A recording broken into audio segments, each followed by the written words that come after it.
हवा के साथ झूम के, हाँ गोल गोल घूम के।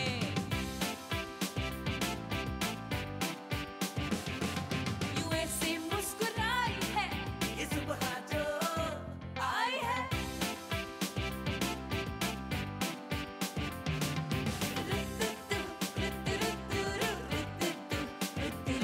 यूं गुनगुना रही है वो, सबको जगा रही है वो, हाँ फूल लेके चोंच में जो चिड़िया चहचहाई है।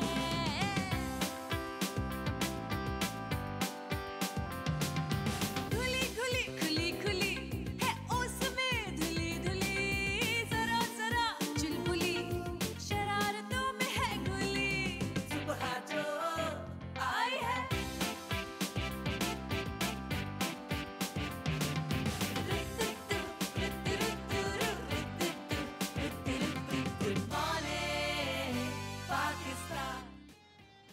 अस्सलामुअलैकुम, गुड मॉर्निंग पाकिस्तान। क्या हाल है पाकिस्तानियों? ठीक ठाक है।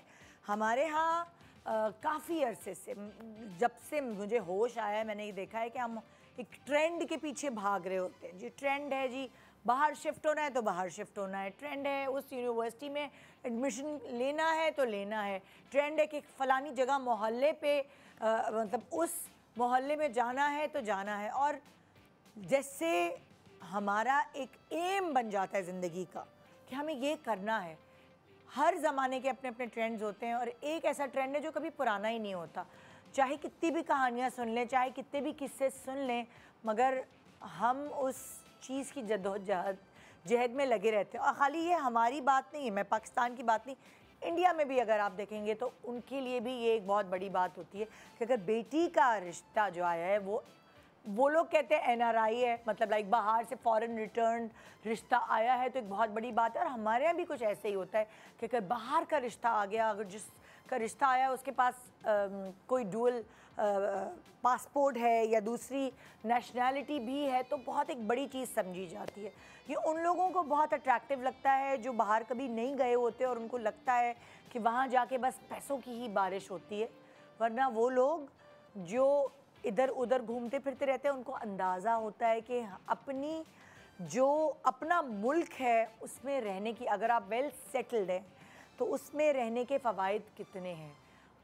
बहुत सारे ऐसे लोग हैं जो मेरे भी बहुत रिश्तेदार हैं जो यहाँ से गए, वो यहाँ इतने वेल सेटल्ड नहीं थे, हाँ वहाँ जाके वेल सेटल्ड हो गए, मगर फिर भी जो यहाँ सेटल्ड हैं उनके लिए बहुत मुश्किल होता है उधर दोबारा से नई ज़िंदगी शुरू करना।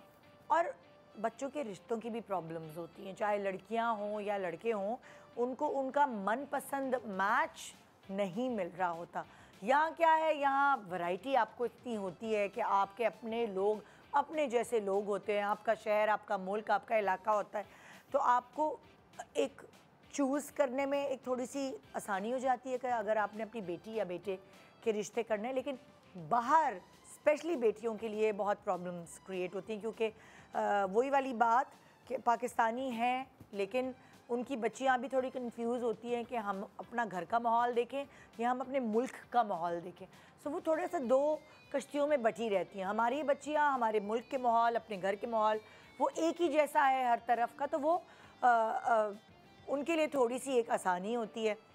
सो बाहर वाले भी जो पाकिस्तानी बाहर मुकीम हैं वो अपने बेटों के लिए ये ट्राई करते हैं कि उनकी बहू पाकिस्तान से उनको मिल जाए ताकि वो उनकी वैल्यूज़ को आगे जनरेशन्स में लेके चल सके। सो ये बहुत देखा गया, ये मेरी ऑब्ज़र्वेशन है कि ज़्यादातर वहाँ पे रहने वाले लोग कोशिश ये करते हैं कि उनकी बेटों की शादियाँ स्पेशली उन लड़कियों से हों जो लड़कियाँ पाकिस्तानी हों, क्योंकि बाहर पढ़ने वाली लड़कियाँ थोड़ी सी आउटस्पोकन होती हैं, वो जो उनके दिल में होता है वो ज़बान पे ले आती हैं। वो रिस्पेक्ट जो उनको एज सास ससुर चाहिए होती है वो शायद वहाँ की रहने वाली लड़की से नहीं मिलेगी। यहाँ की लड़की, वो यही सोचते हैं, बहुत सारे लोगों का माइंडसेट है, मैं हर किसी की बात नहीं कर रही, कि यहाँ से लड़की आएगी तो वो थोड़ी सी दबी हुई होगी और वो हमें रिस्पेक्ट देगी, फ़लाना वगैरह वगैरह। और कभी कभार इन रिश्तों को जोड़ने में बहुत ज़्यादा ज़्यादतियाँ हो जाती हैं। क्योंकि कुछ भी कहें, आपका मैका आपकी बैक होता है, और आपका मैका जब इधर उधर होता है करीब आपके, तो जो ससुराल वाले हैं उनको भी थोड़ा सा एक होता है कि लड़की अकेली नहीं है, इसकी एक बैक है, एक सपोर्ट है, एक पूरा सपोर्ट सिस्टम, पूरा ख़ानदान है। हमने इसको मतलब टच भी किया तो एक पूरा ख़ानदान हमारे सर पे आके खड़ा हो जाएगा। एक डर, रिश्तों में डर नहीं चलता, लेकिन जब आपको ये अंदाज़ा हो कि इस लड़की की सपोर्ट है तो आप उससे थोड़ा तमीज़ से, थोड़ा रिस्पेक्ट से बात करते हैं, बजाय इसके कि आपको लगता है कि ये बच्ची तो बस हमारे ही दर पर है। तो बहुत सारे ऐसे लोग जिनको खुदा का खौफ नहीं होता, वो फिर उसको उसी तरह उसके साथ उसी तरह बिहेव करते हैं कि इसके आगे पीछे तो कोई है ही नहीं, इसने कहाँ जाना है, तो उसको कुछ भी कह दो, जलील कर दो, मार पीट दो, कुछ भी कर दो, उसे तो इधर ही रहना है। सो बड़ा खौफ और डर का मुकाम है अगर पेरेंट्स सिर्फ ये सोच के अपनी बेटियों की शादी कर दें कि हमारी बेटी का फ्यूचर ब्राइट होगा क्योंकि उसको कोई ऐसा शख्स मिल रहा है जो बाहर सेटल्ड है। ये सोच तब्दील करने वाली है, और ये साल से बोले जा रहे हैं लोग कि खाली ये एक क्वालिटी ना समझें कि अगर अपने बेटी की शादी करनी है कि वो बाहर रहता है, लड़का बाहर जॉब करता है या बाहर उसका घर है, बाहर फैमिली सेटल्ड है, बल्कि अगर आपने अपना दामाद चूज़ करना है तो उसकी नेचर, उसका कैरेक्टर, उसका ख़ानदान, ये सब देखना बहुत ज़रूरी है। एक छोटे से ब्रेक के बाद हम वापस आएंगे, और आज इस मैटर पे डिस्कशन करना बहुत ज़रूरी है आपका माइंडसेट बदलने के लिए। Good morning Pakistan.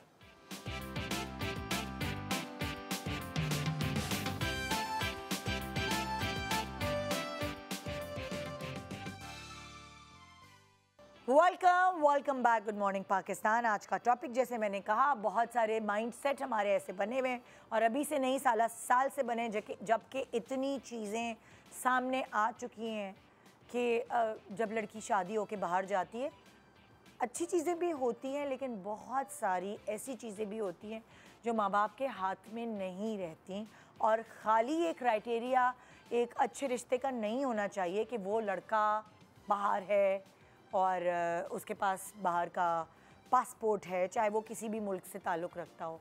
सो जो क्राइटेरियाज़ है एक अच्छी ज़िंदगी देने की अपनी बेटियों को, क्योंकि हमारे यहाँ अरेंज मैरिजेज़ होती हैं, सो माँ बाप का फिर ये फ़र्ज़, ज़्यादातर अरेंज मैरिजेज़ हो जाती है, तो माँ बाप का ये फ़र्ज़ बन जाता है, जब बेटी उनके ऊपर ट्रस्ट कर रही है तो वो बहुत ही देख कर उसका फ्यूचर तय करे, क्योंकि आपकी आधी से ज़्यादा ज़िंदगी आपके स्पाउस पे ही डिपेंड करती है। सो मेरे साथ आज इस पैनल में जो लोग हैं वो शायद आपका माइंडसेट अच्छे में बदलेंगे, या वो भी इसी बात पे आई गेस वोट करेंगे कि एक अच्छे रिश्ते की हेडिंग ये नहीं होनी चाहिए कि उसके पास पाकिस्तानी पासपोर्ट के अलावा भी कोई और दूसरा पासपोर्ट है। सो मेरे साथ आज पैनल में मौजूद हैं रुबीना अशरफ। अस्सलाम वालेकुम। वालेकुम अस्सलाम। कैसी हैं आप? Happy to be here. हाँ।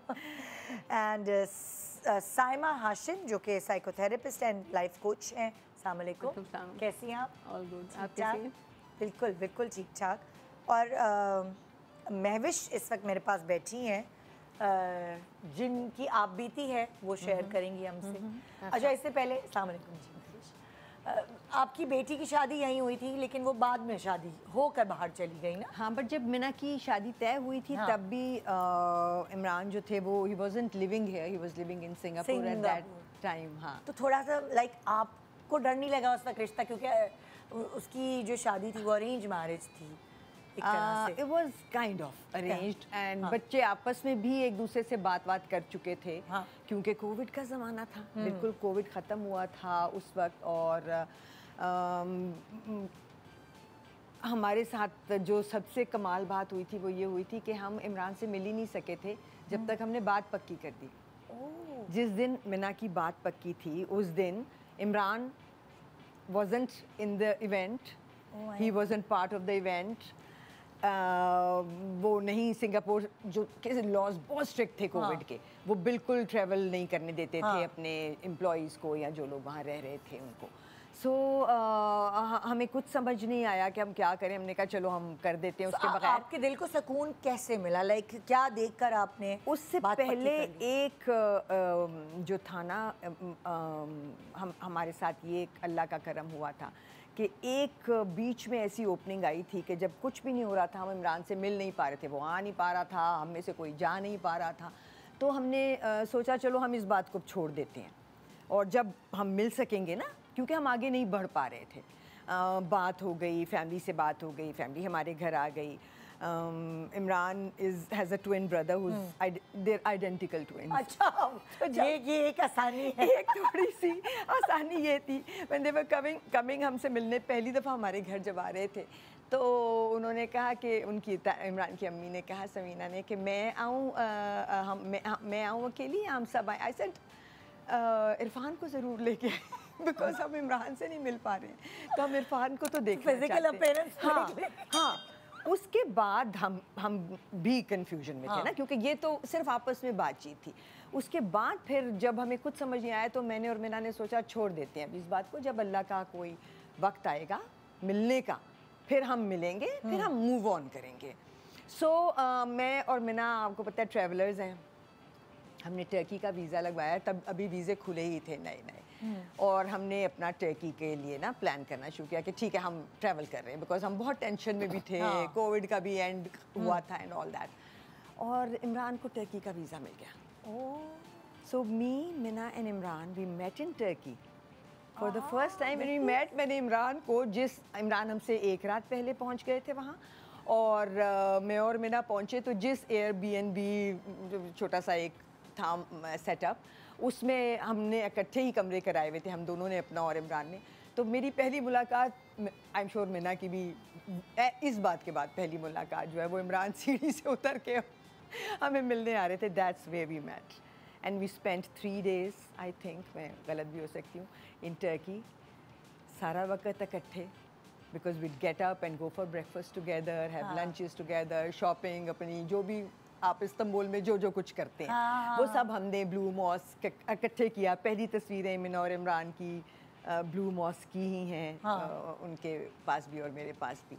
So that is when I said okay, now I think I can move forward. Okay, तो ये तो बहुत, मतलब लाइक जब लड़का खाली सामने चाय के लिए आते हैं तो बैठता है, तो तभी आप थोड़ा थोड़ा डिसाइड कर पाते हैं, लेकिन ये तो साथ ट्रैवल कर लिया तो और ज़्यादा फर्क पड़ता है, फ़र्क पड़ गया। फर्क पड़ता है। तो एज मदर आपने, क्योंकि देखिए मैंने आपकी एक ही बेटी है, और जब आप पहली दफ़ा अपनी बच्ची का रिश्ता कर रहे होते उस वक्त आपको भी नहीं पता होता कि आपको क्या करना है, आपने सीखा हुआ तो होता नहीं है ना। सही बात है। तो एज मदर क्या क्या बातें आपने नोट की, क्योंकि आप ट्रैवलर्स तो हैं मगर बच्ची को, एक ही बेटी, उसको बाहर भेज देना, अपने से दूर भेज देना, सो वो आपने क्या क्या बातें नोट की? नोट इन द सेंस के, इन द सेंस 3-4 पॉइंट्स होते हैं एज मदर, नहीं पता होता मदर्स को कि उनको क्या चीज़ें नोट करनी चाहिए। I think I like the family, because family कैसी है उससे बहुत फ़र्क पड़ता है। लाइक फैमिली नोट की सबसे पहले। हाँ, सबसे पहले मुझे समझ आया कि ये हमारे जैसे लोग हैं, इनको हमसे कोई मसला नहीं, क्योंकि बहुत सारे लोग ऐसे होते हैं जो कि जिनको शोबिज़ से मसला होता है। हमारी तो ज़िंदगियों का एक एक्सपीरियंस है कि हमें पता चल जाता है जब हम घर किराए पे लेने जाते हैं या हम किसी से दोस्ती करते हैं, तो कहीं ना कहीं बातों में पता चल जाता है कि लोग कितने ओपन माइंडेड हैं about showbiz.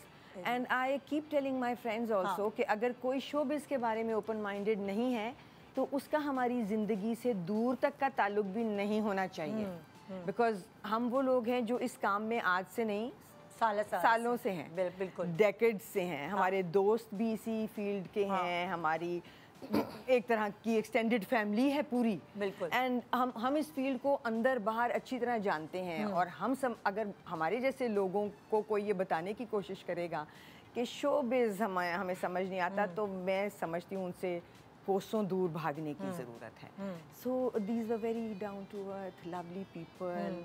I loved the whole family, the way they cared for us, क्योंकि हम एक मुश्किल सिचुएशन में थे ना, एक अनयूजुअल कोविड, और एग्जैक्टली कि हम मिल ही नहीं सकते थे, कि हम मिल नहीं पा रहे हैं और हम आगे चलना चाह रहे हैं और समझ नहीं आ रहा। फिर सेकंड चीज आपने क्या नोटिस इमरान की? हिमसेल्फ, हाँ बिकॉज फिर आप जब फिर असल देखो फैमिली एक हद तक तो बिल्कुल इम्पोर्टेंट है, लेकिन असल जो इंसान है वो वही लड़का है या लड़की है, दोनों ही। लड़कियां भी खतरनाक खौफनाक एग्जैक्टली हो सकती हैं। हाँ सो और सब माँ बाप को अपनी बेटियों का पता भी होता है, उसके अच्छे पॉइंट्स, उसके गुस्से के बारे में भी हम जानते हैं, अपनी बेटियों के मिजाज के बारे में भी जानते हैं, उसकी एक्सपर्टीज भी जानते हैं, उसकी एक्सपर्टीज भी जानते हैं, उनकी हैं। वीकनेसेस भी जानते हैं। सो मुझे इमरान समझ आ गया था पहली ही दफ़ा में। आई थॉट ये इंटरेक्टिव बच्चा है, क्योंकि देखो हम 3 दिन इकट्ठे थे, हम सुबह से रात तक इकट्ठे रहते थे। अगर वो चाहता तो वो कह सकता था कभी भी एट एनी पॉइंट कि आज मैं आप लोग प्लीज़ अकेले घूम लें। He didn't do that for 1 second.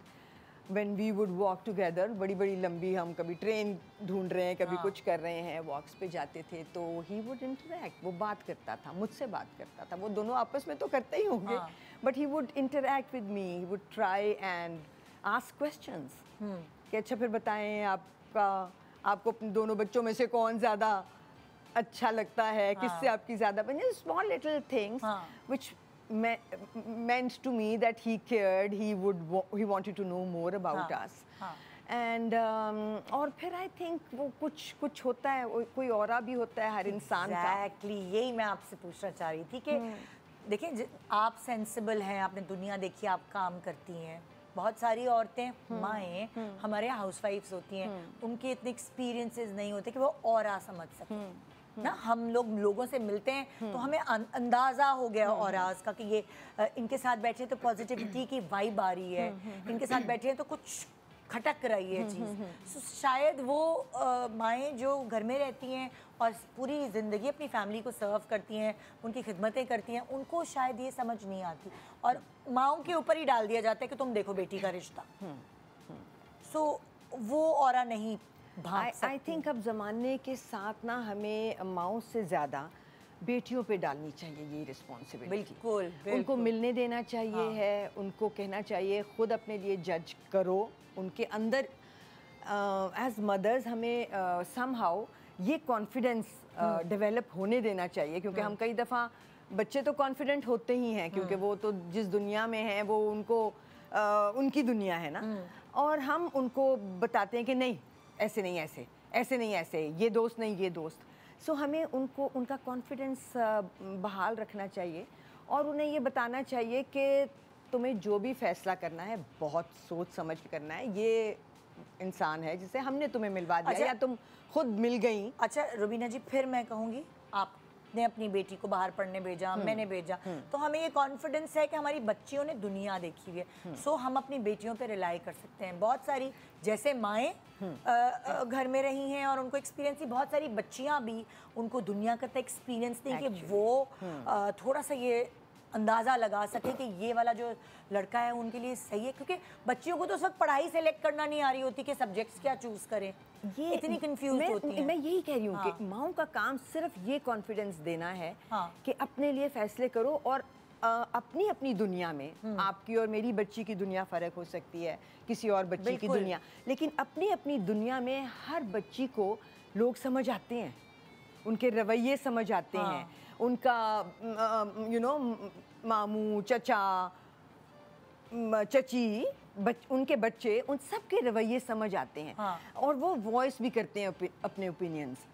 कई दफ़ा हम ऐसे होता है कि हमारे बच्चे हमें बताते हैं कि आप इनसे बहुत इम्प्रेस हैं मगर ये ठीक लोग नहीं हैं। और वो कभी कभार सही बता रहे और हम उनको शट अप कॉल दे देते हैं ऐसी जगह पे कि तुम्हें कुछ नहीं पता, तुम छोड़ दो ये बात।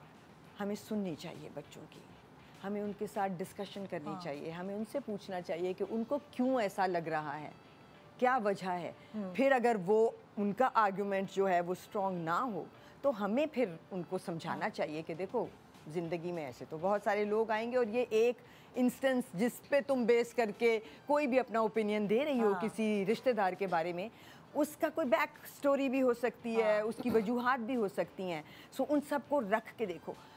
बेटियां पालना एक कहते हैं वैसे तो आसान काम है, क्योंकि अल्हम्दुलिल्लाह बेटियां बड़ी कमाल एक इस कायनात की खूबसूरती हैं और कुदरत का तोहफ़ा है, अल्लाह का तोहफ़ा है, हाँ। नेमत है बहुत बड़ी, लेकिन उनका काम बहुत बड़ा है ज़िंदगी में। उनका आगे जो भी उन्होंने जब चले जाना है आपके घर से, उसके बाद हर कदम, क्योंकि वो बिल्कुल एक पौधा है ना जिसको जड़ से उखाड़ के दूसरी जगह पे लगा दिया, अब उसने जड़ें भी पकड़नी हैं, उसने फलना फूलना भी है, पहले मुरझाना है, फिर दोबारा से ब्लूम करना है, काइंड ऑफ थिंग। तो उसके लिए उसको प्रेप देनी ज़रूरी है।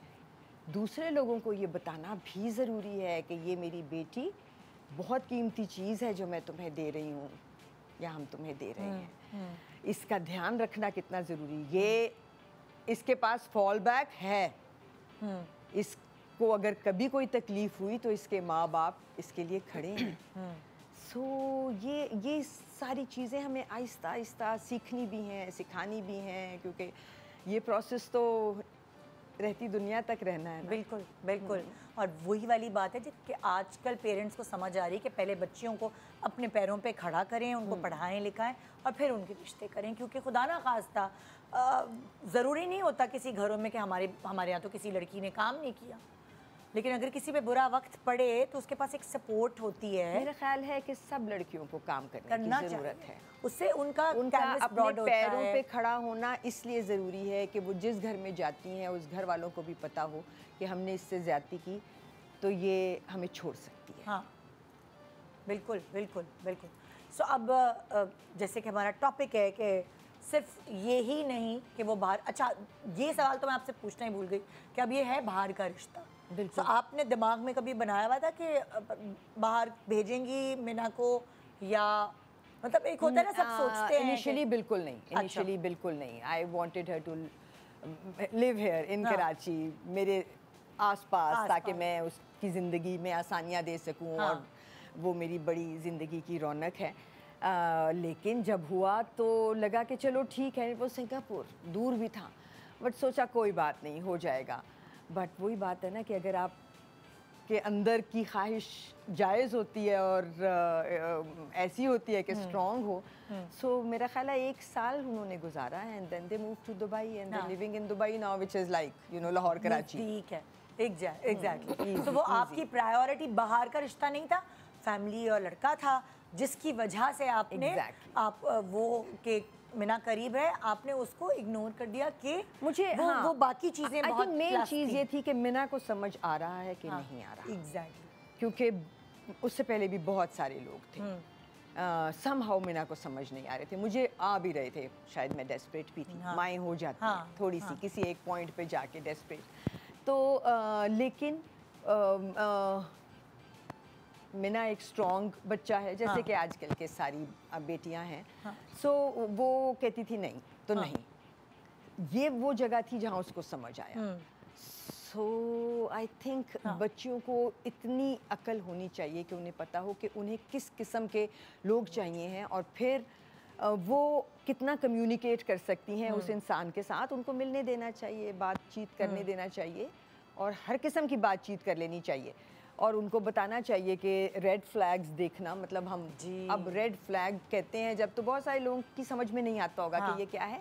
कोई ऐसी चीज़ें जो आपको उस वक्त लगे कि 1 सेकंड को फिर आप कहते हैं ना चलो कोई बात नहीं। जैसे कि किसी बच्ची को अगर कोई कहता है कि तुम फलाना काम करती हो, मैं काम छोड़ना पड़ेगा, ये डिक्टेशन कोई अगर देगा तो ये रेड फ्लैग ही है।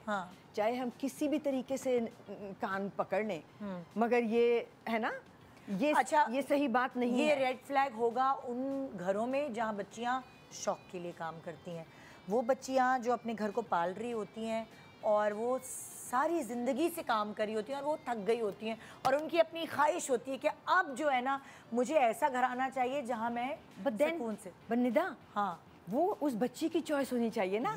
कोई उसको नहीं कह सकता कि अच्छा ठीक है लेकिन शादी के बाद तुम ये नहीं करो, तुम ये नहीं करो। अगर आप एक चीज़ पे ये नहीं कह रहे हैं तो आप दूसरी पे भी कहेंगे और आप तीसरी पे भी कहेंगे। और वो भी आप शादी से पहले ही कह रहे हैं। तो जो कि वो वक्त होता है जिस वक्त हाँ में हाँ मिलाई जाती है ज़्यादातर।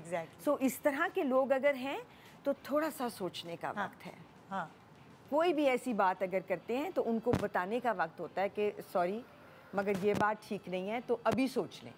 मंगनियाँ टूट सकती हैं, निकाह टूट सकते हैं, शादियाँ भी टूट सकती हैं, ज़िंदगी आगे चल पड़ती है। इसमें कोई बुराई नहीं है। बेहतर जगह पे जाएगी ज़िंदगी अगर आपको पता है कि ये जगह आपके लिए ठीक नहीं है। बाद में जो पूरा ट्रॉमेटाइज हो के चीज़ें ख़त्म हो ना, हाँ। जब आपको साइकोलॉजिस्ट के पास जाना पड़े अपने थेरेपीज़ के लिए, उससे पहले ही अगर आपको रेड फ्लैग्स नज़र आ जाएं प्रॉपर्ली, एग्जैक्टली, तो बहुत सारे लोगों की ज़िंदगियां बच सकती हैं। एक छोटा सा ब्रेक, और ब्रेक के बाद फिर हम आप लोगों से डिस्कशन करेंगे। महविश की अपनी एक आप बीती ज़िंदगी की कहानी है, उनसे हम थोड़ा सा वो कहते हैं ना लेसन सीख लेंगे। Good morning Pakistan.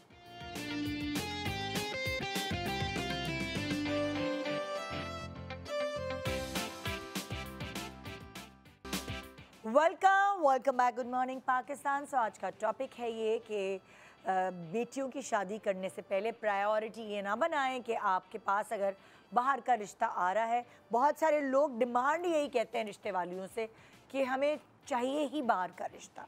सो प्रायोरिटीज़ अलग होनी चाहिए, जिसमें आपकी बेटी खुशहाल रहे, ये सेकेंडरी होनी चाहिए चीज़। मैं आपको आज उन लोगों से मिलवाऊंगी जिनके साथ आप बीती है, और वो आपका शायद माइंडसेट चेंज करने में थोड़ी मददगार साबित हो। महविश मेरे पास जी यहाँ पे बैठी हैं। अस्सलाम वालेकुम महविश, आप क्या हमें बताना चाहेंगे? मैं ये बताना चाह रही हूँ आपको कि मेरी 2 बेटियाँ जी। उनकी दोनों की शादी अमेरिका में हुई है। अच्छा, बड़ी बेटी की शादी अमेरिका में हुई तो वो सेटल थी, माशाल्लाह खुश थी।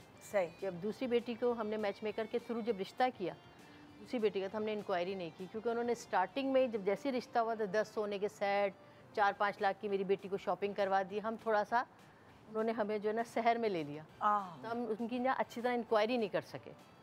अब खैर ये है कि वीज़ा लगा, बच्ची जो है अमेरिका चली गई। मैंने कहा चलो बड़ी बेटी भी उधर ही है तो थोड़ा सा लुक ऑफ कर। और आपने जो मैच मेकर से शादी थी वहाँ आपने कहा था कि अमेरिका में ही करनी है। अमेरिका में, क्योंकि बड़ी बेटी मेरी अमेरिका में वो, और आपको लग रहा था बड़ी बेटी खुश है तो वो भी जाहिर। हाँ। और फिर थोड़ी सी सरसरी से मेरे दामाद ने इंक्वायरी करी, हाँ। तो वो सही निकले। हाँ। वो बाप बेटा थे, और जो है खैर शादी हो गई। 6 महीने के अंदर वीज़ा लगा और मेरी बेटी चली गई। अब ये हुआ कि मेरी बड़ी बेटी है, उसके हस्बैंड की पोस्टिंग होती है दूसरे मुल्क में 6-6 महीने 3-3 महीने के लिए। अच्छा। जैसी मेरी छोटी बेटी की शादी होती है वो वहाँ जाती है अमेरिका, तो यहाँ उसकी पोस्टिंग हो गई मलेशिया में।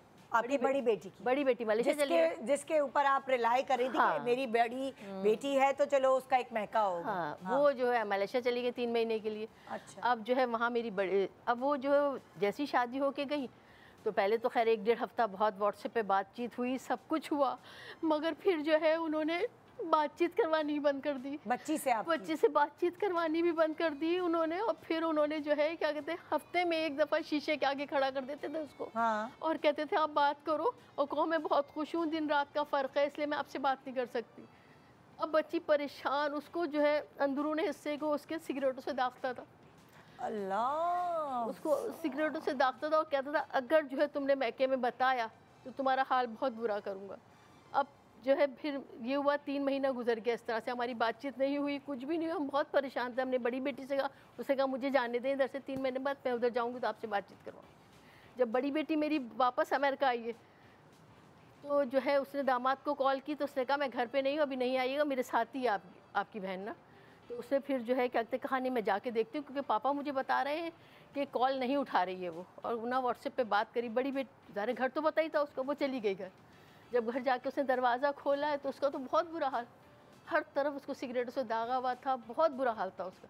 तो उसने बड़ी बहन को बताया कि मुझे जो है बाजी ना बात करने देते हैं ना कुछ करने देते हैं, बस मुझे कहा कैद में रखा हुआ उन्होंने। और फिर बाद में उसे ये बात ही बताई कि उन्होंने जब रिश्ता लेके आए थे तो ससुर का दिल पहले ही उस पर आ गया था। है? ससुर का दिल आ गया था उस पर। तो उसने कहा मैं शादी इस वजह से कर रहा हूँ अपने बाप के लिए, तो मैं तुम्हें तलाक दूंगा और उससे शादी, अपने बाप से शादी करवाऊंगा तुम्हारी।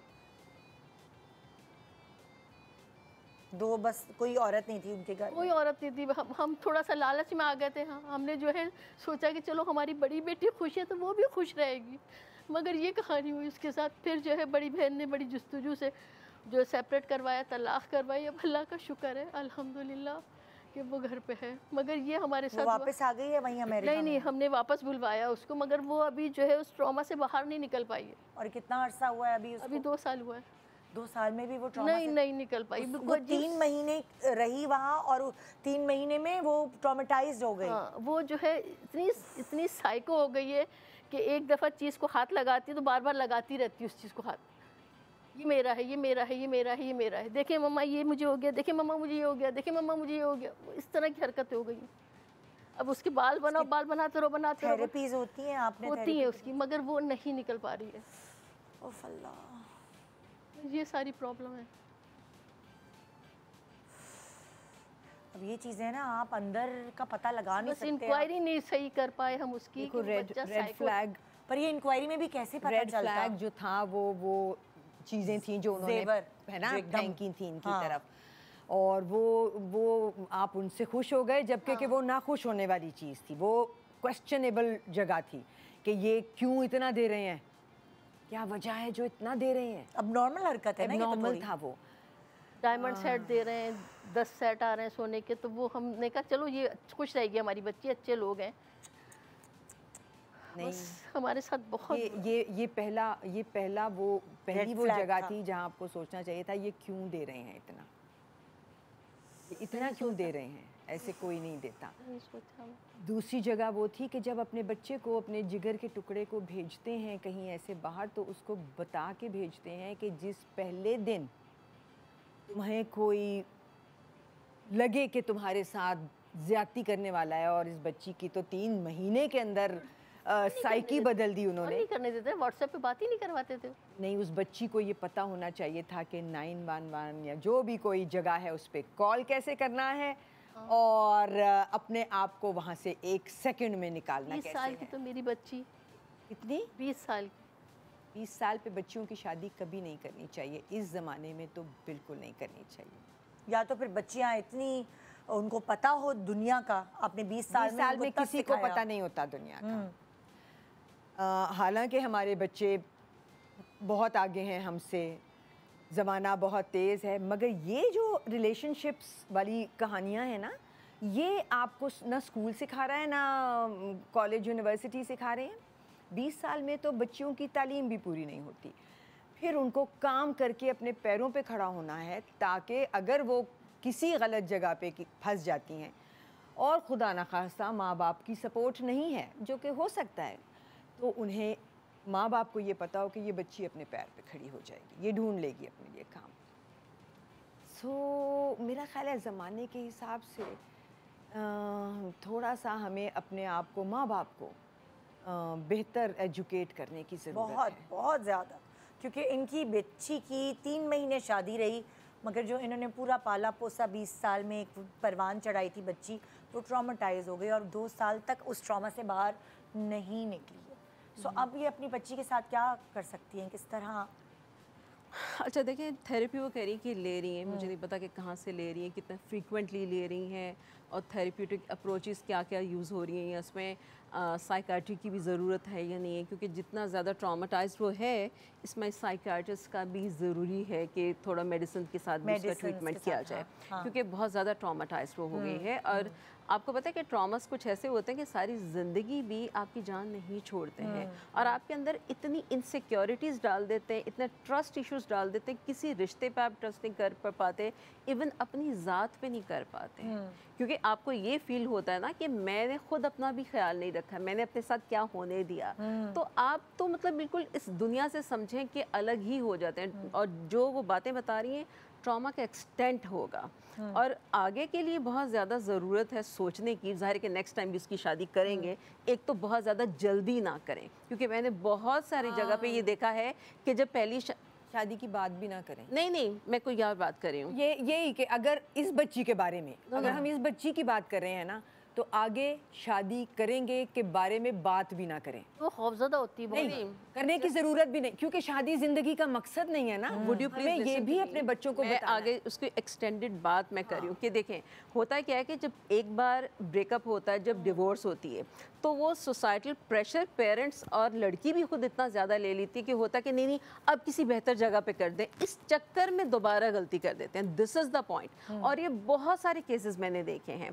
तो उसको अभी उसकी ज़िंदगी में नॉर्मलाइज होने दें, उसको नॉर्मलाइज होने में बहुत ज़्यादा मदद करें, एंड ऑल्सो उसको बहुत ज़्यादा क्वेश्चंस ना करें, उसको ये फील ना हो कि मुझे बहुत ज़्यादा इंटरोगेट किया जा रहा है, उसका साथ दें, बस अच्छा, साथी बने। एक बात मैं आप पूछना चाहती हूँ, देखिए अब तो वो गलती तो हो गई, और ये यहाँ बैठी इसीलिए है कि इनकी वजह से दूसरे ये गलती बिल्कुल, करने से बिल्कुल। बचे, तो हम वो गलती होने ना दें कि हमारी बच्ची बिखर जाए, ठीक है ना। सो अब जैसे इन्होंने कहा कि वो एक रेड फ्लैग तो ये था बिल्कुल। कि वो इतने जेवर दे रहे थे, ये वाली बातें ऐसी होती हैं कि जब तक आप किसी के साथ रहें ना, ये पता नहीं लगती। अगर आप इंक्वायरी भी कराएंगे तो आपको इंक्वायरी में भी लोग ये तो नहीं बता सकते कि अंदर की क्या कहानी है। मगर ये बात तो ये मैं आपसे ये पूछना चाहती हूँ, एज अ साइकोलॉजिस्ट आप क्या कहती हैं, ये पहचान कैसे लोग लगा सके? अच्छा, थोड़े से साइंस क्या होते हैं? जो बहुत ज़्यादा ज़रा दुनिया की तरफ एक्सपोज्ड होते हैं ना लोग, तो वो इतने जल्दी इम्प्रेस नहीं होते इन चीज़ों से, ठीक है ना।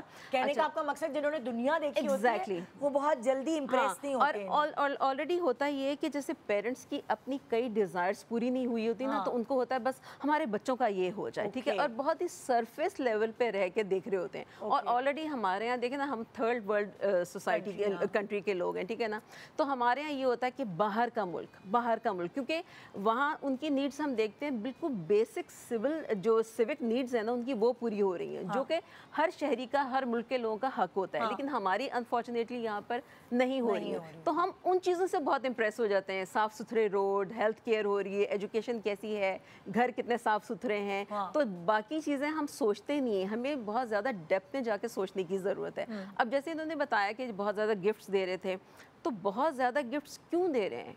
ऐसा क्या मिल गया आपको कि आप बहुत ज़्यादा गिफ्ट्स दे रहे हैं? ये ऑलरेडी एक बहुत ज़्यादा रेड फ्लैग है। होता यही है कि दूसरे लोग आपको गिफ्ट्स देकर और बहुत ज़्यादा किसी एक्टिविटीज़ में बिज़ी करके वो अपनी कमियां छुपाते हैं। उनको ये होता है कि सामने वाले का ध्यान ही नहीं जाए कि हमारे अंदर क्या क्या लैक कर है।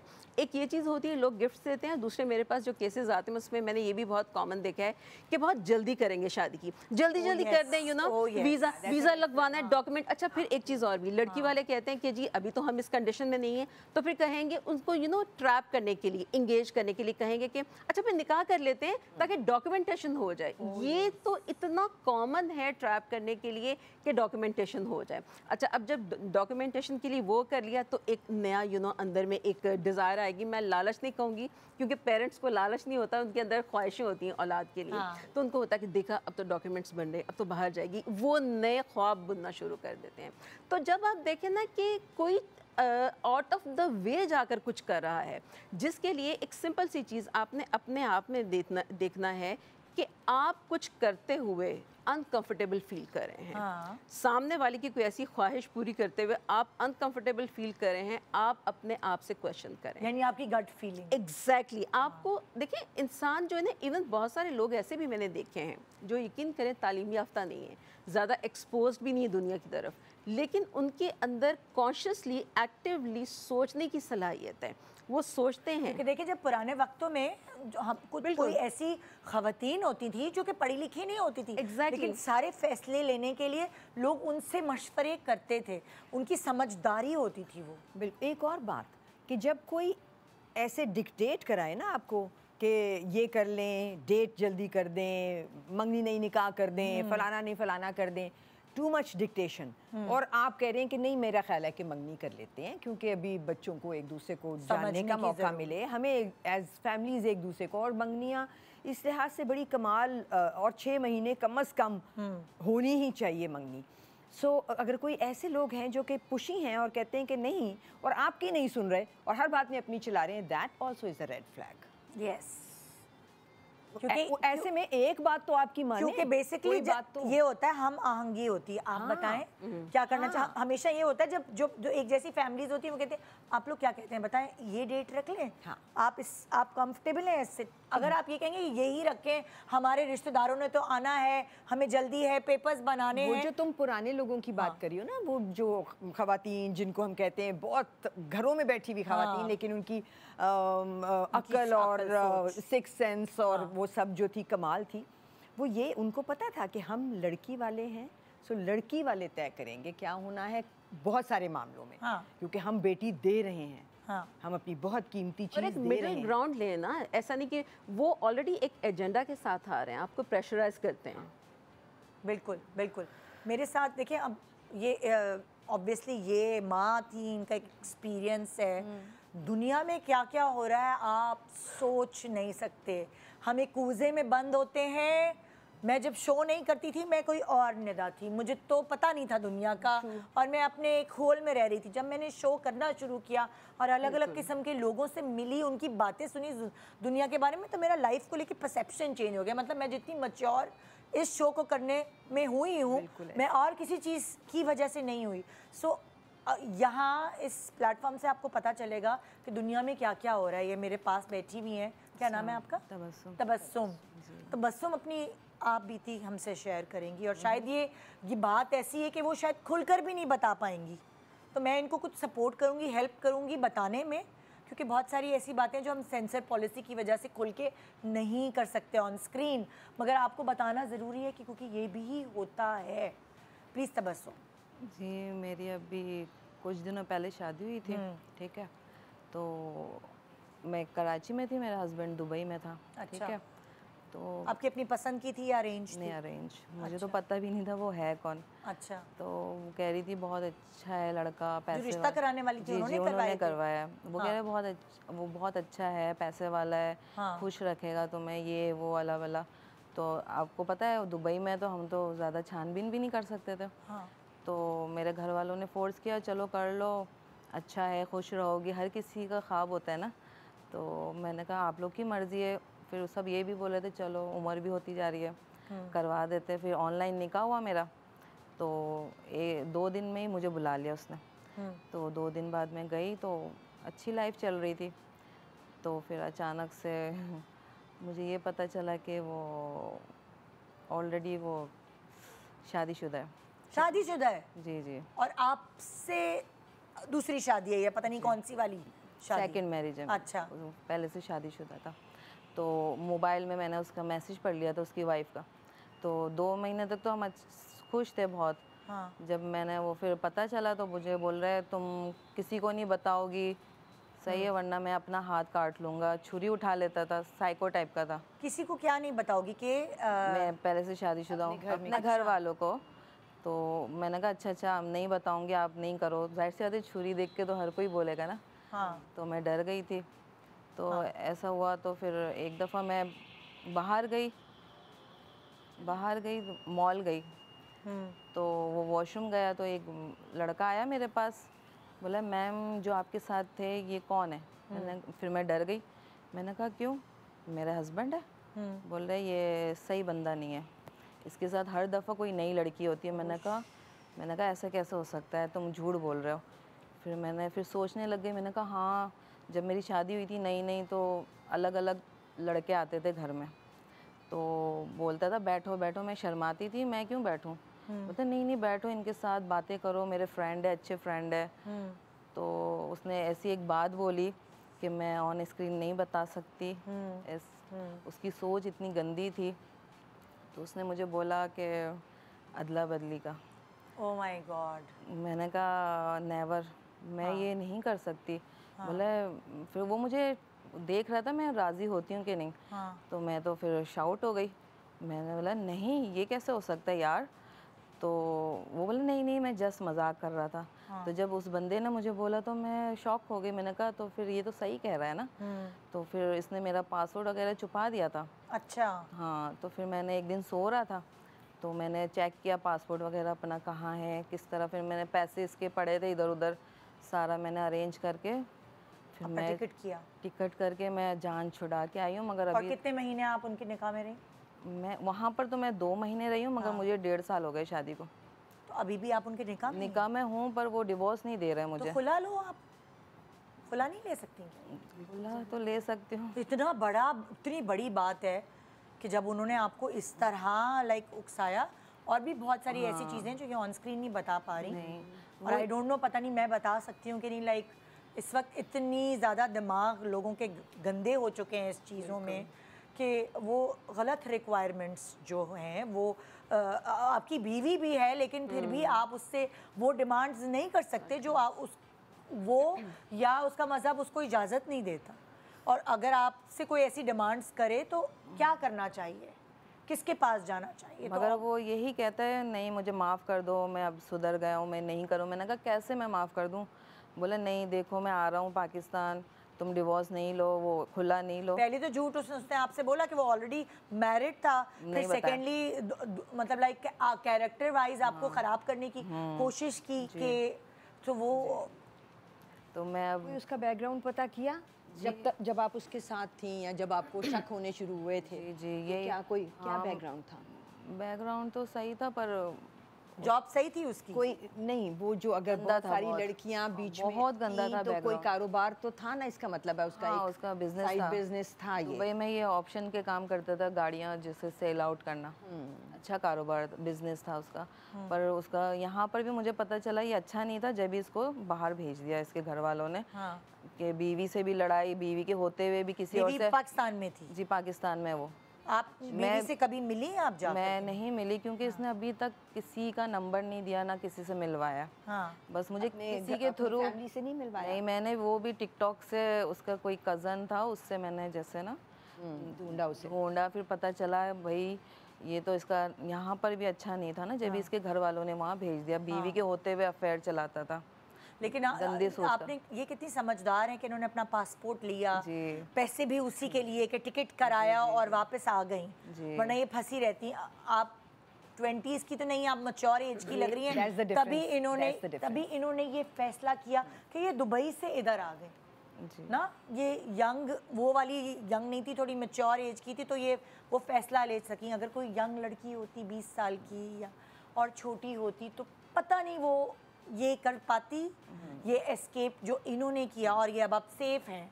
जी अल्हम्दुलिल्लाह। अल्हम्दुलिल्लाह। वो ट्रॉमा भी उतना नहीं है जितना एक, बस वो टॉर्चर करता रहता है कि मैं नहीं छोड़ूंगा, मैं आ रहा हूँ तुम्हें अपनाऊंगा, कभी बोलता है मैं ले जाऊंगा। मैंने कहा मैं वापस तो नहीं जा रही तुम्हारे साथ, रहना है तो इधर रह लो मगर दुबई नहीं जाऊंगी। तो फिर सब यही बोले खुला ले लो। कभी हाथ उठाया ये वो वाली चीजें नहीं? वो अपने आप को करता था, छुरी उठा लिया, मारना अपने मैं अपने आप को मार लूँ। ओके, ये था आपको इस तरह वो ब्लैकमेल करता था। हाँ, वीडियो कॉल पे दिखाता था मैं मार दूंगा तुमने कुछ किया तो, या तुमने खुला लिया। हाँ, मैं अपने आप को मार दूंगा छुरी से, ये वो। तो मैं कुछ फैसला नहीं कर पा रही हूँ, क्या करूँ आप लोग बताएं। एक छोटा सा ब्रेक ले रहे हैं, हम ब्रेक में बताएंगे बेटा। हम ऑन एयर तुम्हारा पूरा केस ही हम ऑन एयर नहीं डिस्कस कर सकते, हमारे हाथ बंधे हुए हैं। लेकिन मैं आपको ये भी बता रही हूँ कि ऐसा भी होता है जब आपकी बेटी आपकी नज़र से दूर, 7 समंदर पार, सो आप फिर उस वक्त आपको भी समझ नहीं आता कि उसकी ज़िंदगी में ऐसे चल क्या रहा है, और वो बेयारो मददगार हो जाती है, और फिर बहुत सारी बच्चियाँ जो हैं वो हथियार डाल देती हैं। गुड मॉर्निंग पाकिस्तान, ब्रेक के बाद हमारे साथ रहिए।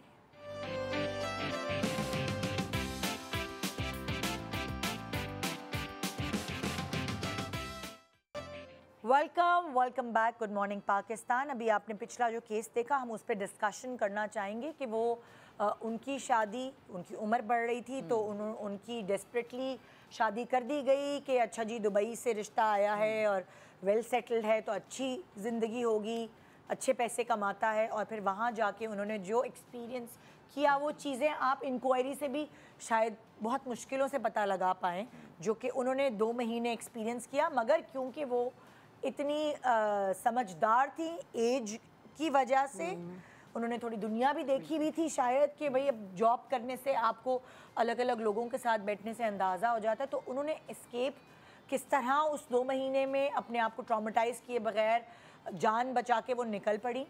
हम उस पर अभी डिस्कस करना चाहेंगे। आप प्लीज़ क्या कहेंगे इसके हवाले? अच्छा निदा, इसमें देखें वो तो बहुत अच्छा किया उन्होंने, वो निकल गई और आगे जो भी वो फैसला करना चाहे, ज़ाहिर है कि हम क्या ही कह सकते हैं। बिल्कुल। मैं जो स्टेप उन्होंने लिया ना उसके ऊपर मैं बात करना चाहूँगी। देखिए उन्होंने बताया कि शादी के टाइम पे उनको पता ही नहीं था इनकी फैमिली कौन है, कहाँ रहते हैं। इनफैक्ट अभी तक नहीं पता क्या था। ये इतना बड़ा रेड फ्लैग था, इसको कैसे इग्नोर किया गया कि खानदान वाला कोई नहीं आया, कोई है ही नहीं। मतलब आपने एक्सेप्ट कर लिया ना जिस तरीके से वो इंसान है, तो आपने तो देखे अपने आप को उसके हवाले कर दिया। मैं वही कह रही हूँ ना, जब आपकी एज बड़ी होती तो एक डेस्परेट वो आ जाता है, प्रेशर आपको बस हो जाए अब। तो देखिए Society जब आप pressure. डेस्परेट होते हैं ना तो कहीं ना कहीं आपके अंदर फियर होता है, खौफ में इंसान क्या फैसला करेगा आप बताएं, वो सही फैसला कैसे हो सकता है। तो अपने आप को रिलैक्स रख के देखें, पूरी ज़िंदगी इवन हमारे पेरेंट्स भी हमारा कितना ख्याल रखते हैं, छोटी छोटी ख्वाहिशात का, और हम खुद भी अपना ख्याल रख रहे होते हैं, लेकिन न जाने क्यों शादी के टाइम पे एकदम सोसाइटी का प्रेशर आ जाता है, फलाने ताया चाचा की बेटी, मामू फूफी खाला की बेटी, उनकी शादी हो गई तो क्या, मतलब शादी हो जाना ऐसा बहुत अच्छी बात है, लेकिन कोई हमारे यहाँ ऐसा लोगों को लगता कमाल है की ये अवार्ड है, ऐसी कोई कमाल award की नहीं, चीज़ नहीं है। मकसद है। जिंदगी का मकसद है। ओ मतलब अच्छी हो शादी हो गई, जाएगी। चलो तुम्हारी पूरी जिम्मेदारियां तो अब तुम तो जिम्मेदारियों से फ्री हो गई। एंड शादी की कोई टाइमलाइन नहीं है कि इस एज में होनी है, कोई स्टैंडर्ड नहीं है, हर इंसान की अपनी लाइफ है जो उसको बताएगी कि हाँ अब आप तैयार हैं। आप अपने आप से पूछे कि हाँ मैं तैयार हूँ, मैं विलिंग हूँ एक नया रिश्ता निभाने के लिए, इसलिए नहीं कि वो चाहता ये चाहता या उसको देख लिया इसको देख लिया। प्लीज़ इन प्रेशर्स की वजह से जो है ना फैसले बहुत गलत होते हैं। तो वो रेड फ्लैग वही नज़र आ गया था। पेरेंट्स भी तो लर्न कर रहे होते हैं ना, पेरेंट्स भी अगर पहली दफ़ा अपने बच्चों का रिश्ता कर रहे हो तो उनको नहीं पता होता कि उन्होंने क्या करना है, वो भी तो हर चीज़ को लर्न कर रहे ये होते तो हैं। बहुत बड़ा रिस्क है ना निदा, कि फैमिली नहीं है साथ। हाँ। और अगर इनफैक्ट वो पाकिस्तान में भी रह रहा होता ना लड़का, और अगर अकेला होता, फैमिली ना होती, तो भी आसानी थी कि आप पता कर सकते थे कि कैसा। वो दुबई में था, हाँ। जस्ट आप दुबई का सोच के तो चलो ठीक है, यू नो। अच्छा, और एक और दूसरी बात है, मैं ये कहना चाहूँगी कि दुबई है या कहीं भी है, इंक्वायरी करने के लिए अगर आपको आपकी फैमिली को टिकट खर्च करके वीज़ा लगवा के जाना पड़े बिल्कुल, तो जाना चाहिए, और कंपनी ने क्योंकि आपकी बच्ची आप उधर दे रहे हैं भाई। बिल्कुल। पता है क्या निदा, मुझे लगता है कि ये जो जगह है शादी तक पहुंचना, और फिर उस बच्ची को ही सिर्फ पता चलेगा कि वो इंसान कैसा है। जैसे अभी हम एक बात कर रहे थे, तो आपने कहा कि उस इंसान के जो कि ख़राब था, उसकी प्रॉबेबली माँ और बहन को भी नहीं पता था कि वो अंदर से कैसा है। ये वाला जो खुलना है किसी भी इंसान का, वो सिर्फ अपने स्पाउस अपने पार्टनर के साथ होता है ना।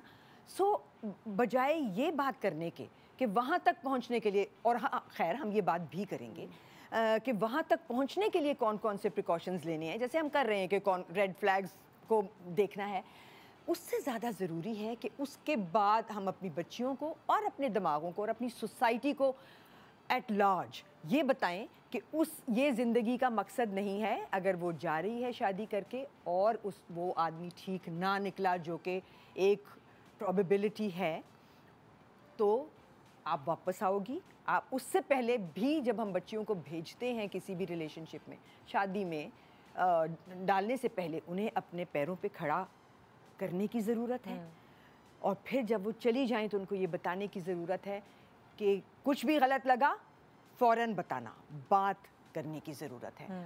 और शादी ख़त्म होना कोई बहुत खौफनाक बात नहीं है। हमें इस चीज़ को थोड़ा सा आम करना पड़ेगा, हाँ। क्योंकि यही बोझ ढोते ढोते पूरी जिंदगियां बच्चियां गुजार देती हैं। चाहे वो पाकिस्तान में हो, चाहे वो पाकिस्तान से बाहर हो, दुनिया में कहीं भी हो, शादी ख़राब होगी, उसका ख़त्म हो जाना बेहतर है उसको।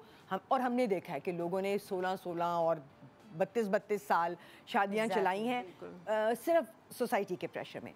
इस प्रेशर को हम बदलेंगे एक एक इंडिविजुअल अपने अपने तरीके से, अपनी अपनी जगह पे। बिल्कुल। I have to add a point. जी। अच्छा, जैसे आपने कहा ना, बहुत अच्छी बात है कि अपनी औलाद को, स्पेशली बेटियों की बात हो रही कि अथॉरिटी दी जाए। अच्छा, अथॉरिटी देखें ये बचपन से दी जाएगी। जब आप उनकी क्रिटिकल थिंकिंग मार देते हैं ना, फलाने को क्वेश्चन नहीं करना, उसके सामने ज़ुबान नहीं खोलनी, तो वो क्वेश्चन करने की उनके अंदर हिम्मत ही नहीं आती। उनको लगता है कि हम सप्रेस्ड रहेंगे तभी एक अच्छी लड़की, अच्छी औरत बन सकते हैं। और फिर अगर उन्होंने अपनी माँ को देख लिया हो गलती से Exactly. कि वो भी सारी उम्र सप्रेस रही है, तो उनको लगता है कि औरत की डेफिनेशन ही ये है। क्योंकि लड़कियां अपनी माँ को देख रही होती तो हैं। सिर्फ इस रिश्ते के लिए नहीं, ओवरऑल जब आप उनको सिखाएंगे ना कि आपको कोई चीज़ बुरी लग रही है, अनकंफर्टेबल कर रही है, उस पर सोचें, क्वेश्चन करें, ये चीज़ अपब्रिंगिंग में शुरू से आएगी और हर रिश्ते के लिए आएगी। इवन पेरेंट्स के साथ भी आपको अगर कोई चीज़ अनकंफर्टेबल करिए, आप बैठ कर पूछें, मामा ये बात है, मुझे चीज़ बुरी लगी, आपने कही थी, क्या मतलब था, मुझे थोड़ा एक्सप्लेन कर दें। या फादर से पूछें, यू नो, क्वेश्चन करना, बात करना, सोचने की एजेंसी दें। क्योंकि औलाद पता है को। बच्चों के भी हुकूक है, हम हमेशा Yes. वालिदैन के हुकूक की बात करते हैं, बच्चों के भी अपने हुकूक हमारे मज़हब में दिए गए हैं। मैं अब पूछना चाहूँगी आपका नाम, सॉरी? फबीहा। फबीहा अपनी बहन के हवाले से शेयर करना चाहेंगी कुछ? जी फबीहा। असल में ये है कि तकरीबन 8 साल पहले, 8 साल हो गए इस बात को ना, तो मेरी सिस्टर थी, अम्मी अब्बू की डेथ हो गई थी। असल में सिस्टर भी यहाँ पर अच्छे प्राइवेट स्कूल में बड़ी मतलब उसमें थी, पढ़ाती थी, तो वो इंडिपेंडेंट भी थी और भाई भाभी के साथ रहती थी। मैं छोटी बहन थी, मेरा कज़न से ही ना हुआ हुआ था रिश्ता। अच्छा। तो उनका ये हुआ, शुरू में अम्मी अब्बू ने ज़रा थोड़े से नखरे दिखाए कि खूबसूरत भी थी, पढ़ी लिखी, एजुकेटेड भी थी बहुत। तो ये हुआ कि अम्मी अब्बू की डेथ के बाद रिश्तों में मुश्किल आने लगी। तो भाभी की एक जानने वाली थी उनकी, तो वो उन्होंने ना अमेरिका में रिश्ता करवाया। उनके भाई थे ना, भाभी की जो रिलेटिव थी दूर की, तो वो थे मैरिड थे और उनकी वाइफ की ना डेथ हो गई थी। तो उनकी 2 बेटियां थीं, एक आई थिंक 17 साल की थी, 17 ईयर्स की थी, और एक 19 ईयर्स की। बहरहाल वो पाकिस्तान आए और इस तरह ना ऐसे रिश्ता हुआ और शादी हो गई। एक और महीना आप वो लोगों ने यहाँ कहा कि पर भाभी रहे। के रिश्तेदार की ही है, तो इतना मसला नहीं तो होगा वो फिर जाने ये हुआ कि मेरी सिस्टर भी राज़ी हो गई, यूएस जाना था उनको। 1 महीना वो यहाँ रहे, बहुत अच्छे थे। फिर 1 साल थोड़ा सा पेपर्स वगैरह डॉक्यूमेंटेशंस में थोड़ी सी प्रॉब्लम हो रही थी, तो 1 साल थे। तो बीच में जैसे ईद वगैरह भी आती है, तो वो जैसे लाखों में ज़कात होती है ना, इस तरह मेरी सिस्टर को वो भेजते थे कि अपने किसी रिलेटिव्स को या गरीब रिश्तेदारों को भेजो, और बहुत अच्छे थे। जब वो वहाँ गई हैं तो उन्होंने रियलाइज़ किया कि उनकी जो बेटियाँ थी उन्होंने एक्सेप्ट नहीं किया था, और जो सारा बिज़नेस था वो उनकी मदर का था। अच्छा। मदर का था। और फिर जो बेटियां भी थीं, जैसे होता है ज़ाहिर सी बातें, वहीं पे पैदा हुई थी, वहीं पे पली बड़ी थी, तो उन लोगों को जायज़ और हलाल आराम का भी कोई इतना वो नहीं था, सेंस नहीं था। और फिर बहुत काफ़ी जैसे बिगड़े हुए होते हैं बच्चे। और फिर ये और था वो कि रहती इन्होंने- साथ ही थी बाप जी के? जी साथ ही थी। और फिर बच्चियाँ। वहाँ जाके ये हुआ कि ज़ाहिर सी बात है सारा बिज़नेस जो था उनकी मदर का था, तो वो जो है उनके जो हस्बैंड थे मेरी सिस्टर के, वो बेटियों से भी दबके रहते थे। और फिर ये हुआ कि उन्होंने देखा कि वो भी थोड़े से ऐसी थे कि कभी ड्रंक करके आना, और फिर जब बेटियाँ कुछ बोल दें, पापा ये ऐसा करती हैं, पापा ये वैसा करती हैं, तो वो फिर मारते पीटते थे मेरी सिस्टर को ना। मारते पीटते भी थे। और फिर इसके अलावा मतलब नमाज़ वगैरह भी पढ़ती थी। हमारे यहाँ बहुत ज़्यादा रिलीजियस है हम लोग ना, तो नमाज़ पढ़ना, रोज़ा रखना, तो ये हम पापा ही हम पे मैजिक करवाती है, ये नमाज़ क्यों पढ़ती है, जो हम खाते हैं वो क्यों नहीं खाती, क्योंकि उन लोगों का कोई वो नहीं था कि हलाल हराम का वो लोग सब खा रहे हैं, रेस्टोरेंट में ले जा रहे हैं, तो जो हम खाते हैं पापा ये क्यों नहीं खाती। ओके। इस तरह करते करते जैसे हुआ कि सिस्टर के मेरी बाल भी बहुत लंबे थे, तो एक दफ़ा कोई उनका बॉयफ्रेंड आया हुआ होगा उनकी बेटी का ना, तो उसने तारीफ़ कर दी होगी, तो वो जो घर में वावेला मचाया, उसने इतनी शिकायतें करी हैं, बड़ा पिटवाया, और उन्होंने इसी तरह गुस्से में डिवोर्स भी दे दी। एक दफ़ा हो गया, ये लोग साथ ही रह रहे थे, और फिर इस तरह वहाँ दोबारा भी जैसे किसी बात पे लड़ाई हुई होगी, तो उन्होंने दोबारा डिवोर्स दे दी। तो लाजिम बात है, और पासपोर्ट वगैरह भी उन्होंने उनके पास ही था। और फिर ये है कि जब ये नहीं रहना चाहती थी कि मैं चली जाऊँगी, ज़ाहिर सी बात है 3 दफ़ा डिवोर्स हो गई, तो वो मानते नहीं थे इस बात को ना। Oh my God. और लॉक करके जाते थे। हाँ। अब एक दफ़ा ऐसा हुआ कि बेटियां भी नहीं थी और वो भी नहीं थी, तो बहरहाल इनको ज़ाहिर सी बात है एजुकेटेड थी, थोड़ा सा शऊर तो था, तो वो बहरहाल निकल गई वहाँ से ना। वहाँ जाकर फिर उन्होंने एक शेल्टर होम में पनाह ली है, उनको सारा अपना प्रॉब्लम बताया है। और फिर ये है कि केस वगैरह चला है, लेकिन ये है कि उनके हस्बैंड स्टिल इसी बात पे थे कि मैंने डिवोर्स नहीं दिए और इसका तो किसी और के साथ अफेयर था और ये मुझसे जान छुड़ाना चाह रही ओह है। माय गॉड, क्या क्या हो सकता है। हम आपको ये पिक्चर दिखा रहे हैं कि क्या क्या हो सकता है। पुलिस के पास चली भी गई तब भी वो ये कह रहे हैं इस और तरह फिर की ये बात। हुआ कि यहाँ पे हम लोगों से कोई कांटेक्ट नहीं था, मैं बहुत ज़्यादा परेशान थी। भाई भाभी को तो बस उनसे जान छुड़वानी थी, तो भाई को बस यही बोलती थी। मैं जाके बताती थी कि उसके साथ ऐसी ऐसी प्रॉब्लम्स है जब वो साथ रह रही थी, तो लेकिन भाई को ये बोलती थी नहीं ये झूठ बोलती हैं, वो तो ऐसे नहीं है, वो तो मैं तो बचपन से उनको जानती हूँ, उनकी बहन बहुत अच्छी थी। और इस तरह ना भाभी मतलब भाई का बिल्कुल भी सपोर्ट नहीं था और बिल्कुल वो नहीं कर रहे थे। और फिर ये है कि वहाँ पर स्टिल अभी भी वो शेल्टर होम में ही है, 3 साल का अरसा हो गया है वहाँ पर, और इनका जो है केस चल रहा है। लेकिन ये है कि जैसे जहाँ दुनिया में बुरे लोग होते हैं अच्छे भी लोग होते हैं, वहाँ पर ये है कि उनको बहुत ज़्यादा सपोर्ट की जाती है। और जैसे मज़हब के ऊपर भी आराम से ये है कि उनको जो है हलाल फूड दिया जाता है, और जैसे प्रे वगैरह वो अपने कर सकती हैं। और हम यहाँ से जॉब कॉल नहीं कर सकती वहाँ? नहीं, हम यहाँ से कॉल नहीं करते, वो लोग खर्चा वो लोग ही उठा रहे हैं क्योंकि केस चल रहा है ना सारा। खर्चा कौन उठा रहा है? शेल्टर होम वाले। शेल्टर होम हाँ। वाले, ठीक और है। फिर ये है कि हम यहाँ से कॉल नहीं कर सकते, वो वहाँ से 1 महीने में कॉल करवा देते हैं। अब लेकिन ये है कि अब पेंडिंग की तरफ ही जा रहा है केस के। तो उनकी इनके लाइफ हक में क्या है अब? वो बस शेल्टर अभी में ही वो रहती शेल्टर हैं? में ही रह रही हैं, लेकिन वो यही कह रही हैं कि अगर मेरी डिवोर्स भी हो जाएगी तो मैं पाकिस्तान आके क्या करूँगी, क्योंकि ये मैं तो बहुत married हूँ। समझदारी है। मैं बहुत मैरिड हूँ, भाई भाभी उनको रखेंगे नहीं, तो वो ये कह रही हैं सरस्वत एजुकेटेड भी है अपनी यहाँ लाइफ पर बनाएं उधर। तो वो कह रही हैं अब मेरे 3 साल तो हो गए हैं, अब ये केस भी तकरीबन पेंडिंग की तरफ ही उनके फेवर में ही है, तो वो बस उनका यही है कि वो वहीं पर ही रहेंगी, वो जॉब करेंगी। अब सरस्वत 5 इयर्स में वो भी मिल जाएगी उनको नेशनलिटी, बस ये है। तो वो मेरे भी एक जानने वाले हैं, उनका साथ भी उनकी बेटी के साथ इसी तरह का यूके में सीन हुआ था। तो उन्होंने यही किया कि जब उन्होंने खुला ली, डिवोर्स ली वहाँ पे यूके में, तो बच्ची जो है पाकिस्तान वापस नहीं आई, उसने अपनी एजुकेशन बरकरार रखी, उसके पेरेंट्स क्योंकि वेल ऑफ थे तो वो उसको सपोर्ट करते रहे, उन्होंने उसको घर खरीद के दे दिया उधर के, सही है तुम अपनी लाइफ बनाओ। वैसे तो वो कभी अपनी बेटी को अकेले बाहर भेजने के हक में वो वाले लोग ही नहीं थे ऐसे कि वो पढ़ने बाहर जाए या अकेली रहे, मगर जब शादी ख़त्म हुई तो उसके पेरेंट्स ने उसको सपोर्ट किया क्योंकि उनको लगा कि उनसे गलती हो गई अरेंज मैरिज पता लगाने में हमारी बच्ची की डिवोर्स हमारी वजह से हुई तो हम उसको एक फ्री हैंड देंगे कि वो अपनी लाइफ बना सके। तो आज उस बच्ची ने वहाँ एजुकेशन लेने के बाद उसने अपनी लाइफ बनाई है और उसका एक बच्चा भी था, ज़ाहिर है उस शादी से वो बच्चा जो है पेरेंट्स ने पाला, वो उन्होंने पाल पोस के उसको इतना बड़ा कर दिया है कि अब बच्ची ने भी पढ़ाई कंप्लीट कर ली है, उसकी अपनी एक लाइफ बन गई है, बेटा अब उसके पास रह रहा है, वहाँ स्कूलिंग कर रहा है, वो ऑफिस जाती है, वो स्कूल जाता है, तो माँ बाप ने फिर इस तरह बैलेंस की उसकी लाइफ। बिल्कुल बिल्कुल बिल्कुल। वो अब उसके पास ब्रिटिश पासपोर्ट है और वो अपनी लाइफ जी रही है अपने तरीके से। सो जो बच्चियाँ समझदार होती हैं उनके पेरेंट्स को अपनी गलती सही करने का मौका मिल जाता है, सो उनकी लाइफ बेहतर हो भी जाती है क्योंकि देखिए ये तो एक गैम्बल है शादी, बिल्कुल बिल्कुल किसी को नहीं पता अंदर की क्या कहानी हो सकती है।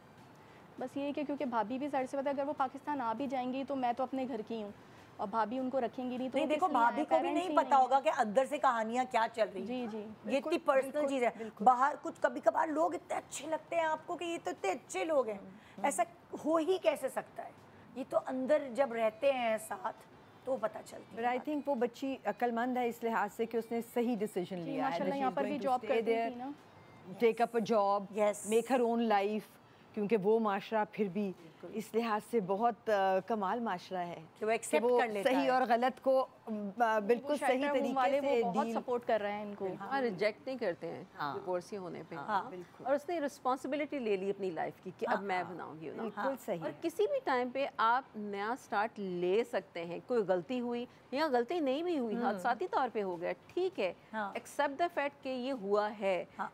मसला वहाँ होता है जहाँ पे स्टक हो जाता है कि अब हुआ है तो ठीक है बस अब यूँ। हाँ। जिंदगी इतनी प्रेशस है, उसको कैसे दाव पे आप क्योंकि लगा देखिए सकते माँ बाप भी नाइव होते हैं, मासूम होते हैं, बातों में आ जाते हैं, नहीं उनको पता लगता, वो कोई जान के थोड़ी अपनी Of बेटी को झोंक रहे होते हैं गलत जगह पर, मगर उनसे भी हो जाती मिस्टेक्स। माँ बाप है, वो इंसान है, फरिश्ते तो नहीं है।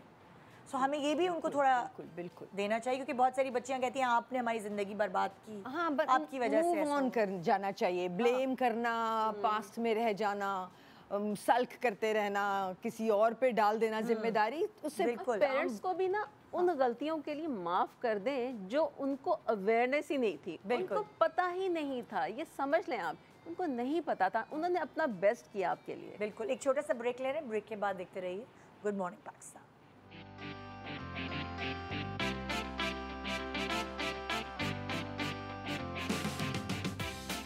Welcome back, good morning Pakistan. सब हम बातचीत आज कर रहे हैं कि बच्चियों के लिए सिर्फ बाहर के रिश्ते ही सोच के उनके रिश्ते के लिए हाँ नहीं करें, बहुत सारी और चीज़ें हैं जो आपको देखनी चाहिए उनके लिए।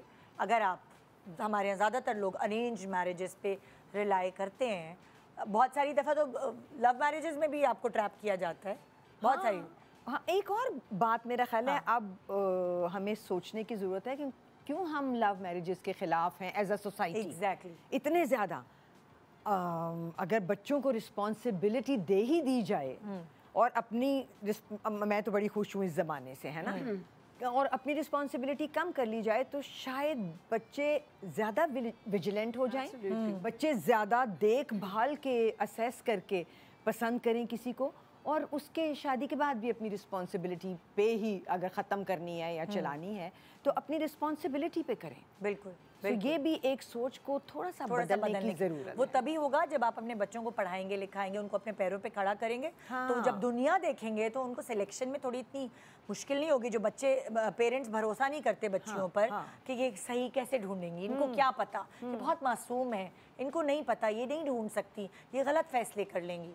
या तो आप अक्सर बच्चे हमें समझा रहे होते हैं, जैसे कि हमने बच्चों को इतना बुर्दबार और बनाया है, उनको इस तरह पाला है, तो वो हमें समझा रहे होते हैं कि ये आप गलत कर रही हैं, वो शख्स सही नहीं है आपके लिए, वो देखें वो क्या कहेंगे, आपको समझ भी नहीं आई। सो वो डिपेंड करता है कि आप अपने बच्चों को परवान चढ़ा कैसे रहे। सो मेरे पास यहाँ बैठी हैं अलवीना और सुमेरा, ये दो मैच मेकर्स हैं और इनकी ज़बानी हम सुनना चाहेंगे कि लोगों के लिए लोग क्या डिमांड कर रहे होते हैं जब उनको अपनी बेटियों के लिए रिश्ते चाहिए होते हैं, वो क्या गलतियाँ करते हैं, क्योंकि शायद इनसे बेहतर फर्स्ट हैंड नॉलेज हमें कोई और नहीं दे सकता। इनके पास अलग अलग तरह के लोग आते होंगे, अलग अलग इलाकों में रहने वाले, अलग अलग सोच के लोग। सो आप लोग शायद हमारे दिमाग ज़्यादा बदल सकें या बता सकें कि क्या हो रहा है एक्चुअली। अस्सलाम जी अस्सलाम वालेकुम। जी, वैसे तो काफ़ी सारे एक्सपीरियंसेस हैं मेरे, लेकिन अक्सर लोग जो हैं अब ये कहते हैं कि हमें बाहर के रिश्ते चाहिए। और क्या क्या वजूहात होती हैं ये इस सोच के पीछे कि हमें बाहर के रिश्ते चाहिए? देखिए, जो बैकग्राउंड से बहुत वेल सेटल्ड होते हैं ना, वो बहुत कम करते हैं। वो कहते हैं नॉर्मल हो, हाँ, हमारे जैसा हो, हाँ, आउट ऑफ कंट्री हो या फिर पाकिस्तान का ही हो, कर लेंगे वो। हाँ। लेकिन जो थोड़े से नॉर्मल लोग होते हैं ना, जो खुद इतने वेल सेटल्ड नहीं हाँ, होते, जो लैकिंग या जो कमियां उनके अंदर होती, वो चाहते हैं बच्चे और अच्छे से मिले, ऐसा कि बाहर जाएं अब्रॉड। अच्छा, क्या उनकी बेटियां बहुत हसीन खूबसूरत, हाँ, लड़कियां प्यारी भी होती हैं, या क्या बिल्कुल। इस तरह की होती हैं जो वो ये डिमांड रखते हैं कि हमें तो बाहर का ही रिश्ता चाहिए? वो क्या वजूहत है? खास ऐसा कुछ नहीं है। अच्छा। खूबसूरती हो भी या नॉर्मल भी हो, बीइंग अच्छा। पेरेंट्स उनकी चॉइस होती है कि हाँ। लड़की जो है वो हमारी बाहर के रिश्ते को कंसिडर करे। ओके। तो आप बाहर का बताएं। तो उनकी डिमांड यही हाँ। होती है। खैर, इन्वेस्टिगेशन वगैरह जो है, हमारा पहले फर्स्ट प्रायोरिटी यही होती है कि इन्वेस्टिगेशन आप खुद करेंगे। अच्छा, हम हम सिर्फ मैच मैच मेकर, हम नहीं अपने वर्क के साथ सिंसियरिटी दिखाएंगे, हम ओके। आपको रिश्ता बताएंगे, ओके। लेकिन ये सारी चीज़ें और इस्तिखारा वगैरह ये सब आपका अपना प्रोसीजर ओके। है। फैमिलीज़ को मिलवाना हमारा काम है। ठीक है। तो अभी लास्ट टाइम ही मेरे साथ हुआ है, 1 साल पहले ये वाक़या हुआ है कि मैंने एक रिश्ता बताया और मेरी दूसरी मैच मेकर का लड़का था और मेरी जो थी वो लड़की थी। अच्छा। तो उन्होंने कहा कि बाहर का, और लड़के वाले जो है ना वो आए हुए थे छुट्टियों पे। उन्होंने कहा हमें बड़ी प्यारी सी अच्छी लड़की चाहिए, और उन्होंने सबसे ज़्यादा जिस चीज़ पे फोकियत दी वो दी कि मेडिकल स्टूडेंट होनी चाहिए। अच्छा, ओके। वो जो बाहर वाला रिश्ता था उन्होंने भी यही डिमांड की? या तो वो साइकोलॉजी पढ़ी हुई हो, ओके। या तो फिर वो BDS या D फार्मेसी इस अच्छा। तरह से हो। अच्छा, मेडिकल बैकग्राउंड हाँ, हो। तो वो आए हुए होते हैं, शॉर्ट टाइम के लिए भी आए हुए होते हैं कि जल्दी अर्जेंट रिश्ता। तो ओके। एक मेरी क्लाइंट थी जिनके अब्बू जो है ना वो बहुत लास्ट स्टेज पे थे कैंसर के। ओके। उन्होंने कहा कि हमें बस रिश्ता कोई ऐसा बताएं कि बाहर का हो और जल्दी हो जाए। तो हमने उनको बताया, फैमिली बाहर से आई हुई थी, बहुत अच्छे से हो गया और फैमिली में काफ़ी अच्छे से अंडरस्टैंडिंग हो गई आपस में, तो सेटिस्फेक्शन हो गई दोनों को, सब कुछ उन्हें बहुत अच्छा लगा। और मेडिकल बैकग्राउंड था उस हाँ, बच्ची का? और लड़का बाहर था, उसका अपना बिजनेस था। ओके। इन लोगों को फैमिली लड़के वाले बहुत अच्छे लगे और का देखना दिखाना हो गया, और लड़का बाहर से नहीं आया। उन्होंने कहा वीडियो कॉल पर दिखाएंगे। अच्छा। वीडियो कॉल पे दिखा दिया, लड़की भी सेटिस्फाई हो गई और पेरेंट्स भी हो गए उसके। फादर की तो चूँकि कंडीशन ऐसी थी कि वो इमरजेंसी थी। अब रिश्ता खैर लग गया, और उन्होंने कहा कि जैसे ही आप लोग निकाह की डेट रखेंगे ना, उसी दिन या उससे एक दिन पहले रात में ही लड़का आएगा। अच्छा। लड़का आया, निकाह हुआ बहुत अच्छे से। उसके सेकंड डे ही लड़का पाकिस्तान से स्पेन चला गया। आहा। जब चला गया तो ये बात तय हो गई थी कि वो वर्क वगैरह होगा, पेपर वर्क होगा। उसके बाद जितना भी टाइम रिश्ता स्पेन से था कि अमेरिका से? स्पेन से था। अच्छा। और लड़की वाले यहीं रहते थे अच्छा, पाकिस्तान में। तो जब बोला गया कि अब डॉक्यूमेंटेशंस होंगी, फिर रुखसती जो है ना आप प्रॉपर नहीं कीजिएगा। अच्छा। क्योंकि फैमिली भी बाहर रहती थी लड़के की, सही। तो वो भी 1-1.5 हफ्ते बाद चले गए पाकिस्तान से स्पेन। तो उन्होंने कहा कि बस आप एयरपोर्ट से ही रुखसती दे दीजिएगा, हम वहाँ से लड़की को रिसीव कर लेंगे। सही है। क्योंकि सब लोग मुतमईन थे, तो उन्होंने कहा ठीक है। अब जब रुखसती होती है उस बच्ची की और वो चली जाती है, और इन्हीं टाइम पीरियड में लड़की के फादर की डेथ भी हो जाती है। अच्छा। तो चले लोग ये मुतमईन थे कि उन्होंने अपनी बेटी की खुशी देख ली। उनकी सेटिस्फेक्शन के लिए जल्दबाजी के चक्कर में लड़की के साथ जो हुआ है वो मैं आगे बताती हूँ। कि जब रुखसती हो जाती है, वो घर जाती है, तो उसको उसके जेठानी, देवरानी और नंद सास बहुत अच्छे से वेलकम करती हैं। उसके बाद सब लोग अलग अलग घर में रहते हैं। बाहर तो वैसे भी जॉइंट फैमिली सिस्टम इतना नहीं होता, तो रात में ही उनको बहुत अच्छा सा एक डिनर करवाते हैं और फिर कहते हैं कि ये अब तुम्हारी जिम्मेदारी है, अब अपने घर को इस तरह से चलाओ। लेकिन सास जाते हुए एक बात बोल जाती है कि अगर कोई इमरजेंसी होती है तो ये मेरा नंबर है, तो मुझे कॉल कर लेना रात में जिस भी वक्त। तो उसने कहा ठीक है, मैं नई हूँ इसलिए बोल रही होंगी। तो वो जब चली जाती हैं सब, तो देखते हैं कि थोड़ी देर बाद 1-2 घंटे बाद अभी लड़का लड़की आपस में बात ही कर रहे थे कि लड़का जो है वो अजीब सा उसको फिट्स टाइप पड़ने लगे और मुंह से झाग वगैरह आने लगे। लड़की बहुत परेशान हुई कि मैं क्या करूं। उसने फ़ौरन अपनी सास को कॉल की और बोलने लगा अम्मी ऐसे ऐसे हो गया है। उन्होंने कहा वो ड्रॉस खोलो कॉर्नर की और उसमें वो मेडिसिन है वो खिला दो जल्दी से, परेशान नहीं हो, नॉर्मल हो जाएगा, तुमने कोई टेंशन दी होगी या कोई ऐसी बात हुई होगी तो स्ट्रेस लिया होगा इसने। उसने कहा ठीक है, उसने दवा दे दी और वो फ़ौरन ही थोड़ी देर बाद ही लड़का सो गया। सुबह जो उठता है तो वो नॉर्मल था। तो उसको सुबह उठ के ये पता था, होश में था कि मुझे 2 टाइम दवा लेनी होती है। सुबह उसने नाश्ते के बाद खुद दवा ली, लड़की सिर्फ वॉच कर रही थी। रात में फिर वही कंडीशन होने लगी। तो इसी सब चीज़ों में टाइम गुजरता रहा, 6 मंथ इसी तरह गुजरे।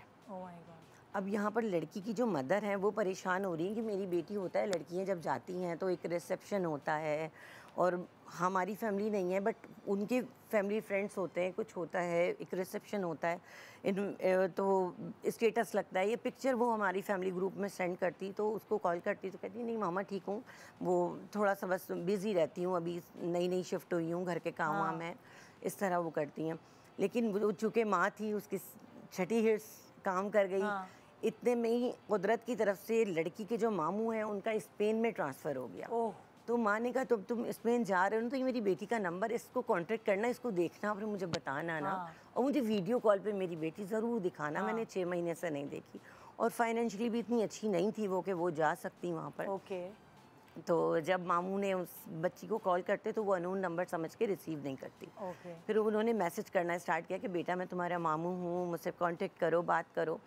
फिर उसने बात की, जी मामू बोले हैं, तो कहने लगे कि मैं तुम लोग की दावत करना चाहता हूँ, आओ हमारे घर, हम फैमिली के साथ यहाँ पर सेटल हो गए हैं और ये वो।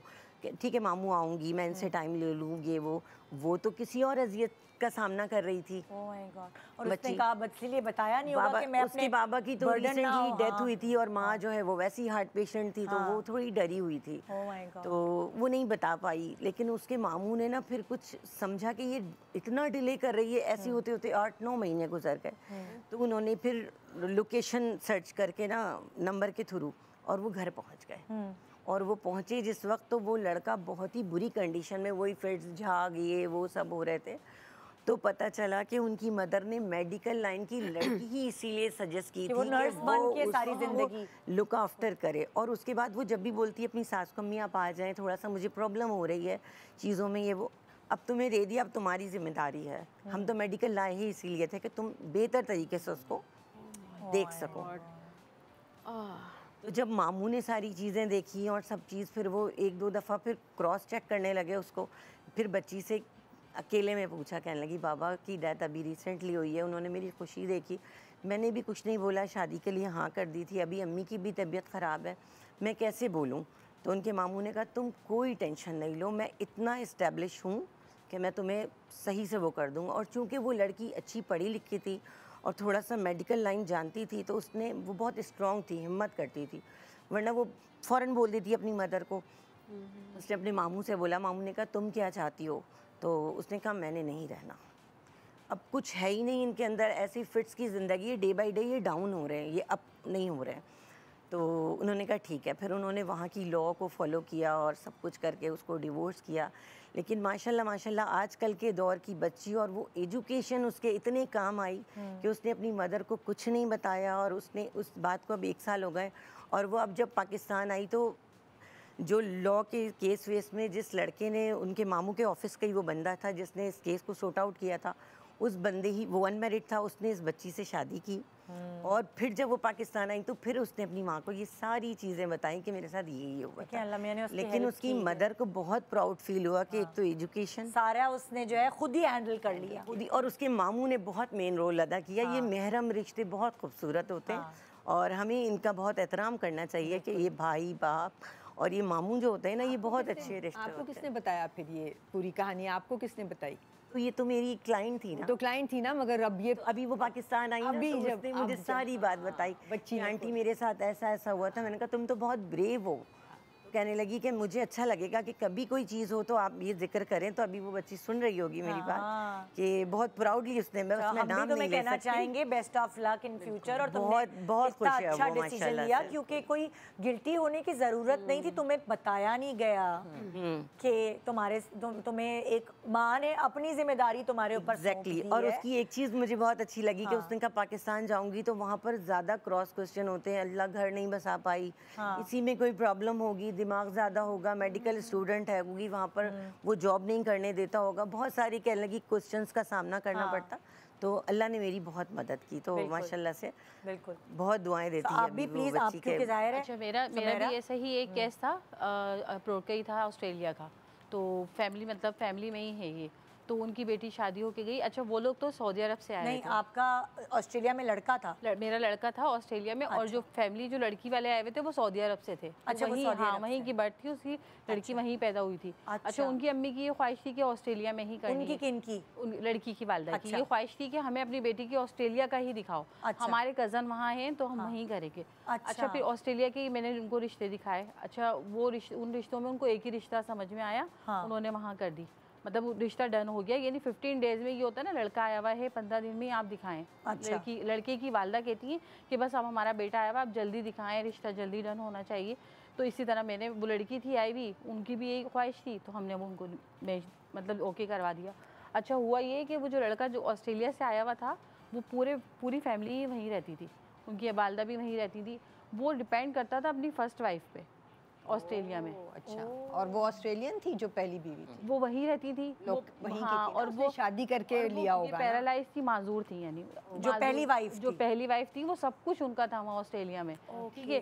तो फिर वो यहाँ से शादी जब उन्होंने की 15 और उन्होंने कुछ बताया नहीं था कि मैं पहले से कुछ भी नहीं बताया उसने। और हालांकि वो गंजा, ठीक है, बहुत, यानी मैं शॉर्ट में बता रही हूँ, बहुत यानी इस तरह हुआ था कि उनकी अम्मी की इतनी बुरी कंडीशन हुई थी कि वो उसी वक्त, लड़की की जो वालदा है वो उसी वक्त गिर कर मर गई थी। जब उन्होंने ये बात सुनी ना, जब बाद में उनकी बेटी ने उनको ये सारी चीज़ें बताई ये, तो उनके घर में इस तरह ये मतलब हुआ था सीन कि नहीं, आप थोड़ा सा ही बताएं ना। फिर जब वो शादी होके वो गई ऑस्ट्रेलिया, वो चली गई ऑस्ट्रेलिया, बच्ची चली गई क्योंकि उसके डॉक्यूमेंट्स बहुत इजी बने ना, वो सऊदीया की थी। अच्छा। पाकिस्तान से वो थी नहीं। अच्छा, बहुत जल्दी हुआ उसका सारा। तो वो ऑस्ट्रेलिया जब गई, तो जब फर्स्ट डे वहाँ गई है तो सबसे पहले वो गंजा निकला। अच्छा, उसने विग लगाई हुई थी? विग लगाई हुई थी, उसके बाल ही नहीं थे। ओह माय गॉड, उसके बाल ही नहीं थे। तो क्योंकि वो तो लड़की 21 की थी ना, बच्ची थी वो 21। एक तो ये एग्जैक्टली वो एज देखें। और उनकी अम्मी की क्या ख्वाहिश थी कि मेरी बेटी ऑस्ट्रेलिया में ही जाए। अच्छा, तो पहला झूठ तो ये था कि जिसने विग लगाई हुई थी, और वो बताया नहीं था। वो बताया नहीं। अच्छा, नेक्स्ट क्या हुआ? अच्छा, नेक्स्ट ये हुआ कि वहाँ जब पता चला कि जब वो रहना स्टार्ट हुई, तो वो एक औरत वहाँ पर उसको नजर आती है, काफी अच्छी एजिड, तो वो नजर आती है। वो क्या उसके कामों के लिए उसको वो वहाँ पर लेके गए शादी करने के लिए, उसको संभालने। दोनों केस एक जैसे मुफ्त की नर्स लेके गए। समझ आई कि वो उसको संभालने के लिए वहाँ पर लेकर गए कि उसके काम करेगी, उसके डायपर चेंज करेगी। इतनी, यानी कि वो बच्ची रोना धोना उसने वहाँ पे सबसे पहला उसके लिए तो ये था कि उसका एक आइडियलिटी निकला। जब वो गंजा निकला तो वो तो उसी में ही उसका सब कुछ खत्म। 21 साल की बच्ची के क्या ख्वाब होंगे, क्या उसने सोचा होगा उसने। जब उनकी अम्मी को ये बात पता चली थी, 15 मेरे ख्याल से मंथ ही ये चला था, ये उनकी शादी चली थी। तो अच्छा, डिपेंड उनकी अम्मी ने किस पे किया? अपने कज़न पे, कि मेरे जो कज़न है वो वहाँ इन्वेस्टिगेशन यानी पूरी इंक्वायरी करेंगे। लेकिन देखें, किसी के ऊपर मैं ये कहती हूँ कि आपको बिलीव नहीं करना चाहिए। कैसे रिलाई करें? नहीं, ब्लेम भी नहीं, और आप कैसे रिलाई, आपको खुद करना चाहिए। खुद करना मदर मैं भी नहीं चाहूंगी कि मेरी बेटी ने कुछ पता नहीं किया, कुछ भी पता नहीं। सबकी लाइफ इतनी बिजी होती है, वो क्या कौन किसी की क्या पता और क्या करेगा ही नहीं, कभी कुछ भी नहीं बताया। फिर उन्होंने जो है ना, जब ये जो कितने 15 महीने वो बच्ची वहाँ रही है, 15 महीने में उस बच्ची की इतनी बुरी कंडीशन हो गई, ऐसी हो गई वो बच्ची जैसे कोई बीमार नहीं होती, मासी टाइप की। फिर जब वो 15 महीने में वो आ गई, किसी तरह से भी वो आई, जब उसने अपनी माँ को बताया, उनकी अम्मी की डेथ हो गई इसी टेंशन में। उनकी डेथ हो गई, यानी कि अब वो बच्ची इतनी, यानी कि दिमागी तौर पे वो हो गई है। और यानी उनके घर के अंदर इस तरह, देखिए ये फैमिली जो है ना, एक होता है कि हम अब किसी के ऊपर डिपेंड कर दें, ख़ानदान पे, रिश्तेदारों पे, कज़न पे। तो मैं कहती हूँ खुदारा बच्चियों का ना अपने रिश्तेदारों पे डिपेंड ना करें, खुद इंक्वायरी करें। अगर आपके खुद वहाँ पे सोर्सेज हैं, आपके भाई हैं, चचा हैं, वो कर लेंगे, देखिए जैसे वहाँ मामू थे, मामू ने संभाल लिया, ये वाली सही मगर थी। यहाँ अब जरूरी नहीं है कि रिश्तेदार अच्छे भी हों, आप रिलाई नहीं कर सकते, आपकी चीज़ है। Australia is another end of the end of the world, इतनी दूर की लंबी माँ ये फ्लाइट। सोच भी कैसे सकती है कि फलाना चूंकि वहाँ रहता है इसलिए मैंने 21 साल की बेटी को, अब वो अल्लाह मियाँ उन्हें उनकी मग़फ़िरत करे, बेचारी हैं नहीं दुनिया में तो क्या कहें, मगर जो माएँ और इस तरह की सोच रखती हैं, कहती हूँ कि जो रिश्ते इस तरह करती है ना कि हमें बाहर करना है और कोई नहीं होता तो वही नहीं है जो देखेगा। अच्छा एक चीज़ और, जब मैं ब्रेक के बाद वापस आऊँगी तो एक चीज़ मुझे आप लोगों से और पूछनी है, बहुत ये लास्ट ब्रेक है, मैंने पूछनी है, मुझे चाहिए ये नेक्स्ट ब्रेक में भी, कि लड़कियां जब बाहर होती हैं वो भी जब रिश्ते यहाँ से लड़कों के जाते हैं और उनको ये पता चलता है कि वो लड़कों ने बाहर जाना है, मतलब वहाँ की पढ़ी हुई लड़कियां बाहर की, बिल्कुल, और उनके रिश्ते के लिए लड़के पाकिस्तान से जाते हैं और उनको सबसे पहले पाकिस्तानी लड़कों को ये होता है कि अच्छा बाहर का रिश्ता है, बाहर का रिश्ता, हमारा करियर बनेगा, तो हमें इस चक्कर में वो उस लड़की से शादी कर लेते हैं, चाहे वो उनकी मैच की होती है नहीं, फिर क्या होता है, ये वाली बातें भी करना ज़रूरी है। जो पाकिस्तानी लड़कियां बाहर सेटल्ड हैं और यहाँ के रिश्ते होते हैं। गुड मॉर्निंग पाकिस्तान, एक ब्रेक के बाद हमारे साथ रहिए।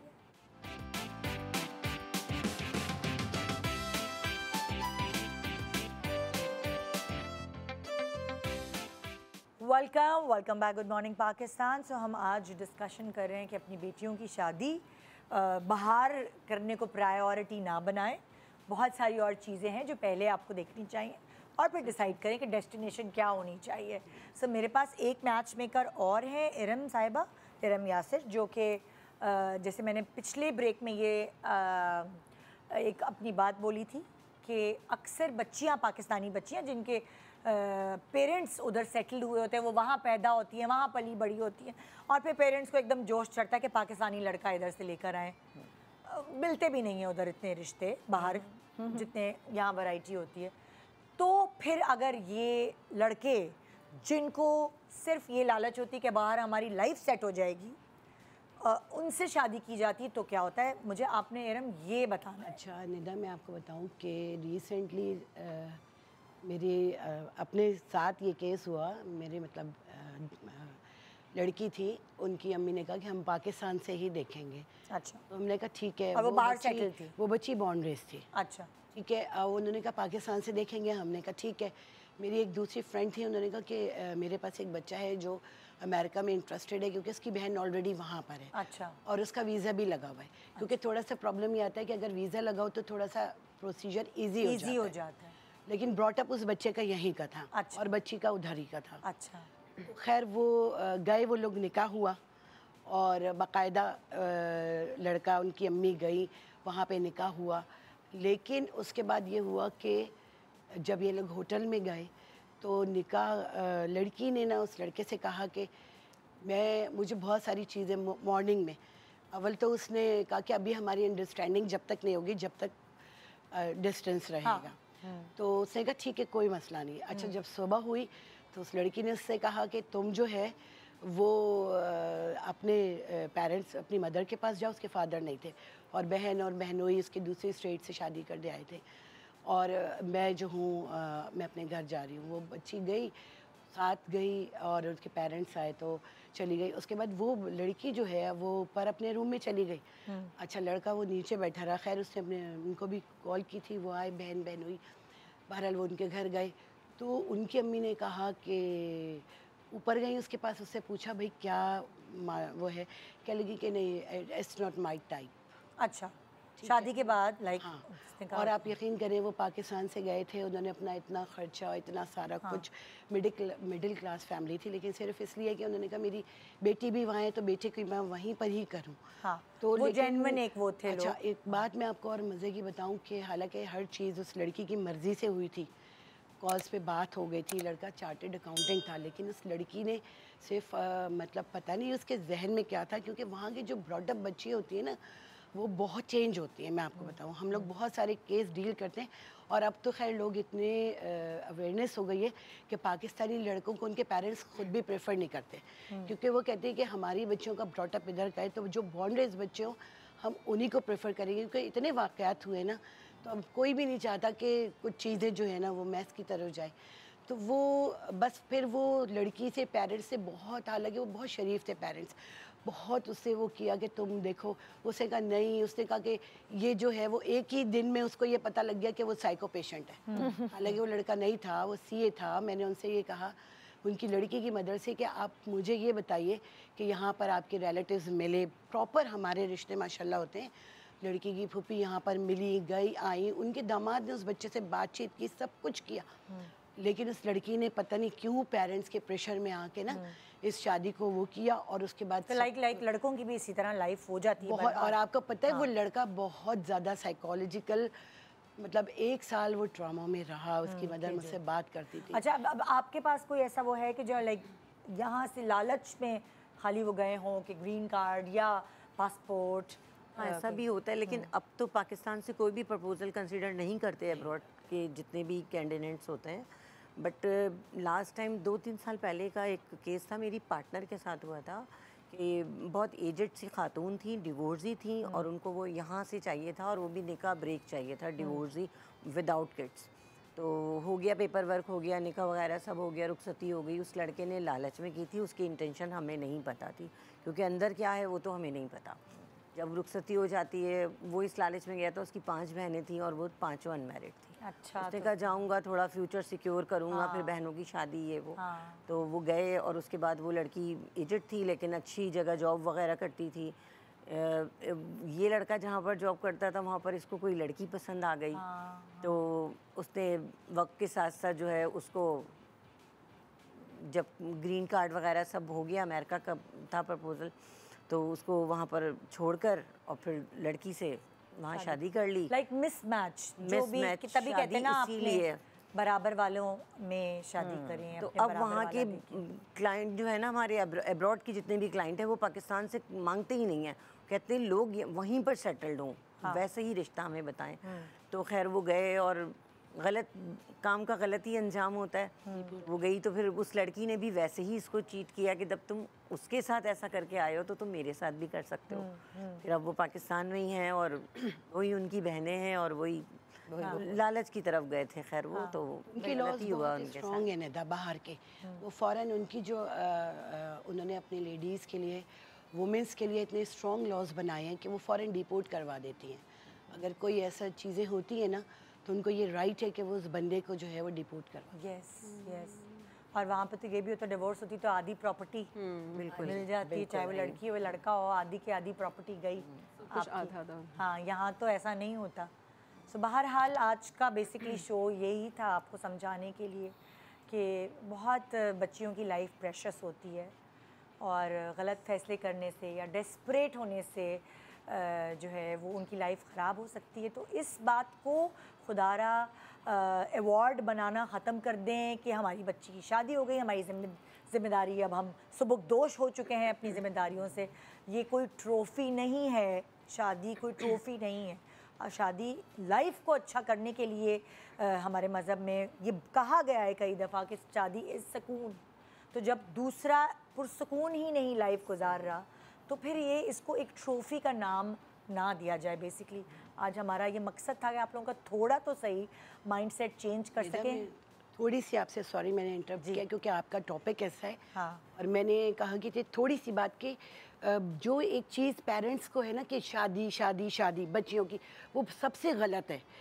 सबसे पहले अपनी बच्चियों को स्ट्रॉन्ग करें, उनको इतना इंडिपेंडेंट करें कि अगर उनके साथ शादी में कोई प्रॉब्लम भी आती है ना, तो वो उसको फेस कर सके, बिल्कुल, उसको मैनेज कर सके। और हमारा जो आज का माशरा है उसमें बहुत अशद ज़रूरत है कि पेरेंट्स को हम काउंसलिंग करें कि देखिए आप शादी इशू नहीं है, सबसे ज़्यादा कि आप अपनी बेटी को सिक्योर करें, उसकी एजुकेशन। जो एक ज़माना था ना, आप बच्चियों की शादी से पहले उन्हें रंगून वाला हॉल और अलग अलग जगहों पे कोर्सेज करने, खाना पकाने के, सिलाई कढ़ाई के भेजा करते थे। आजकल ज़माना अलग है। आजकल आपने उनको पहले से ये इन सब चीज़ों के लिए तैयार करना है, अपने फ्यूचर के लिए तैयार करना है, उनको पढ़ाना लिखाना है, और उनको अपने पैरों पे खड़ा करके फिर फैसले करने हैं कि आगे उनकी फ्यूचर की लाइफ क्या होगी। सो आजकल सिलाई कढ़ाई और खाना पकाना तो आप यूट्यूब से भी सीख सकते हैं, लेकिन ये वाली चीज़ें वहाँ नहीं सीखने को मिलती। थैंक यू सो मच आप लोगों का, सबका शो पे आने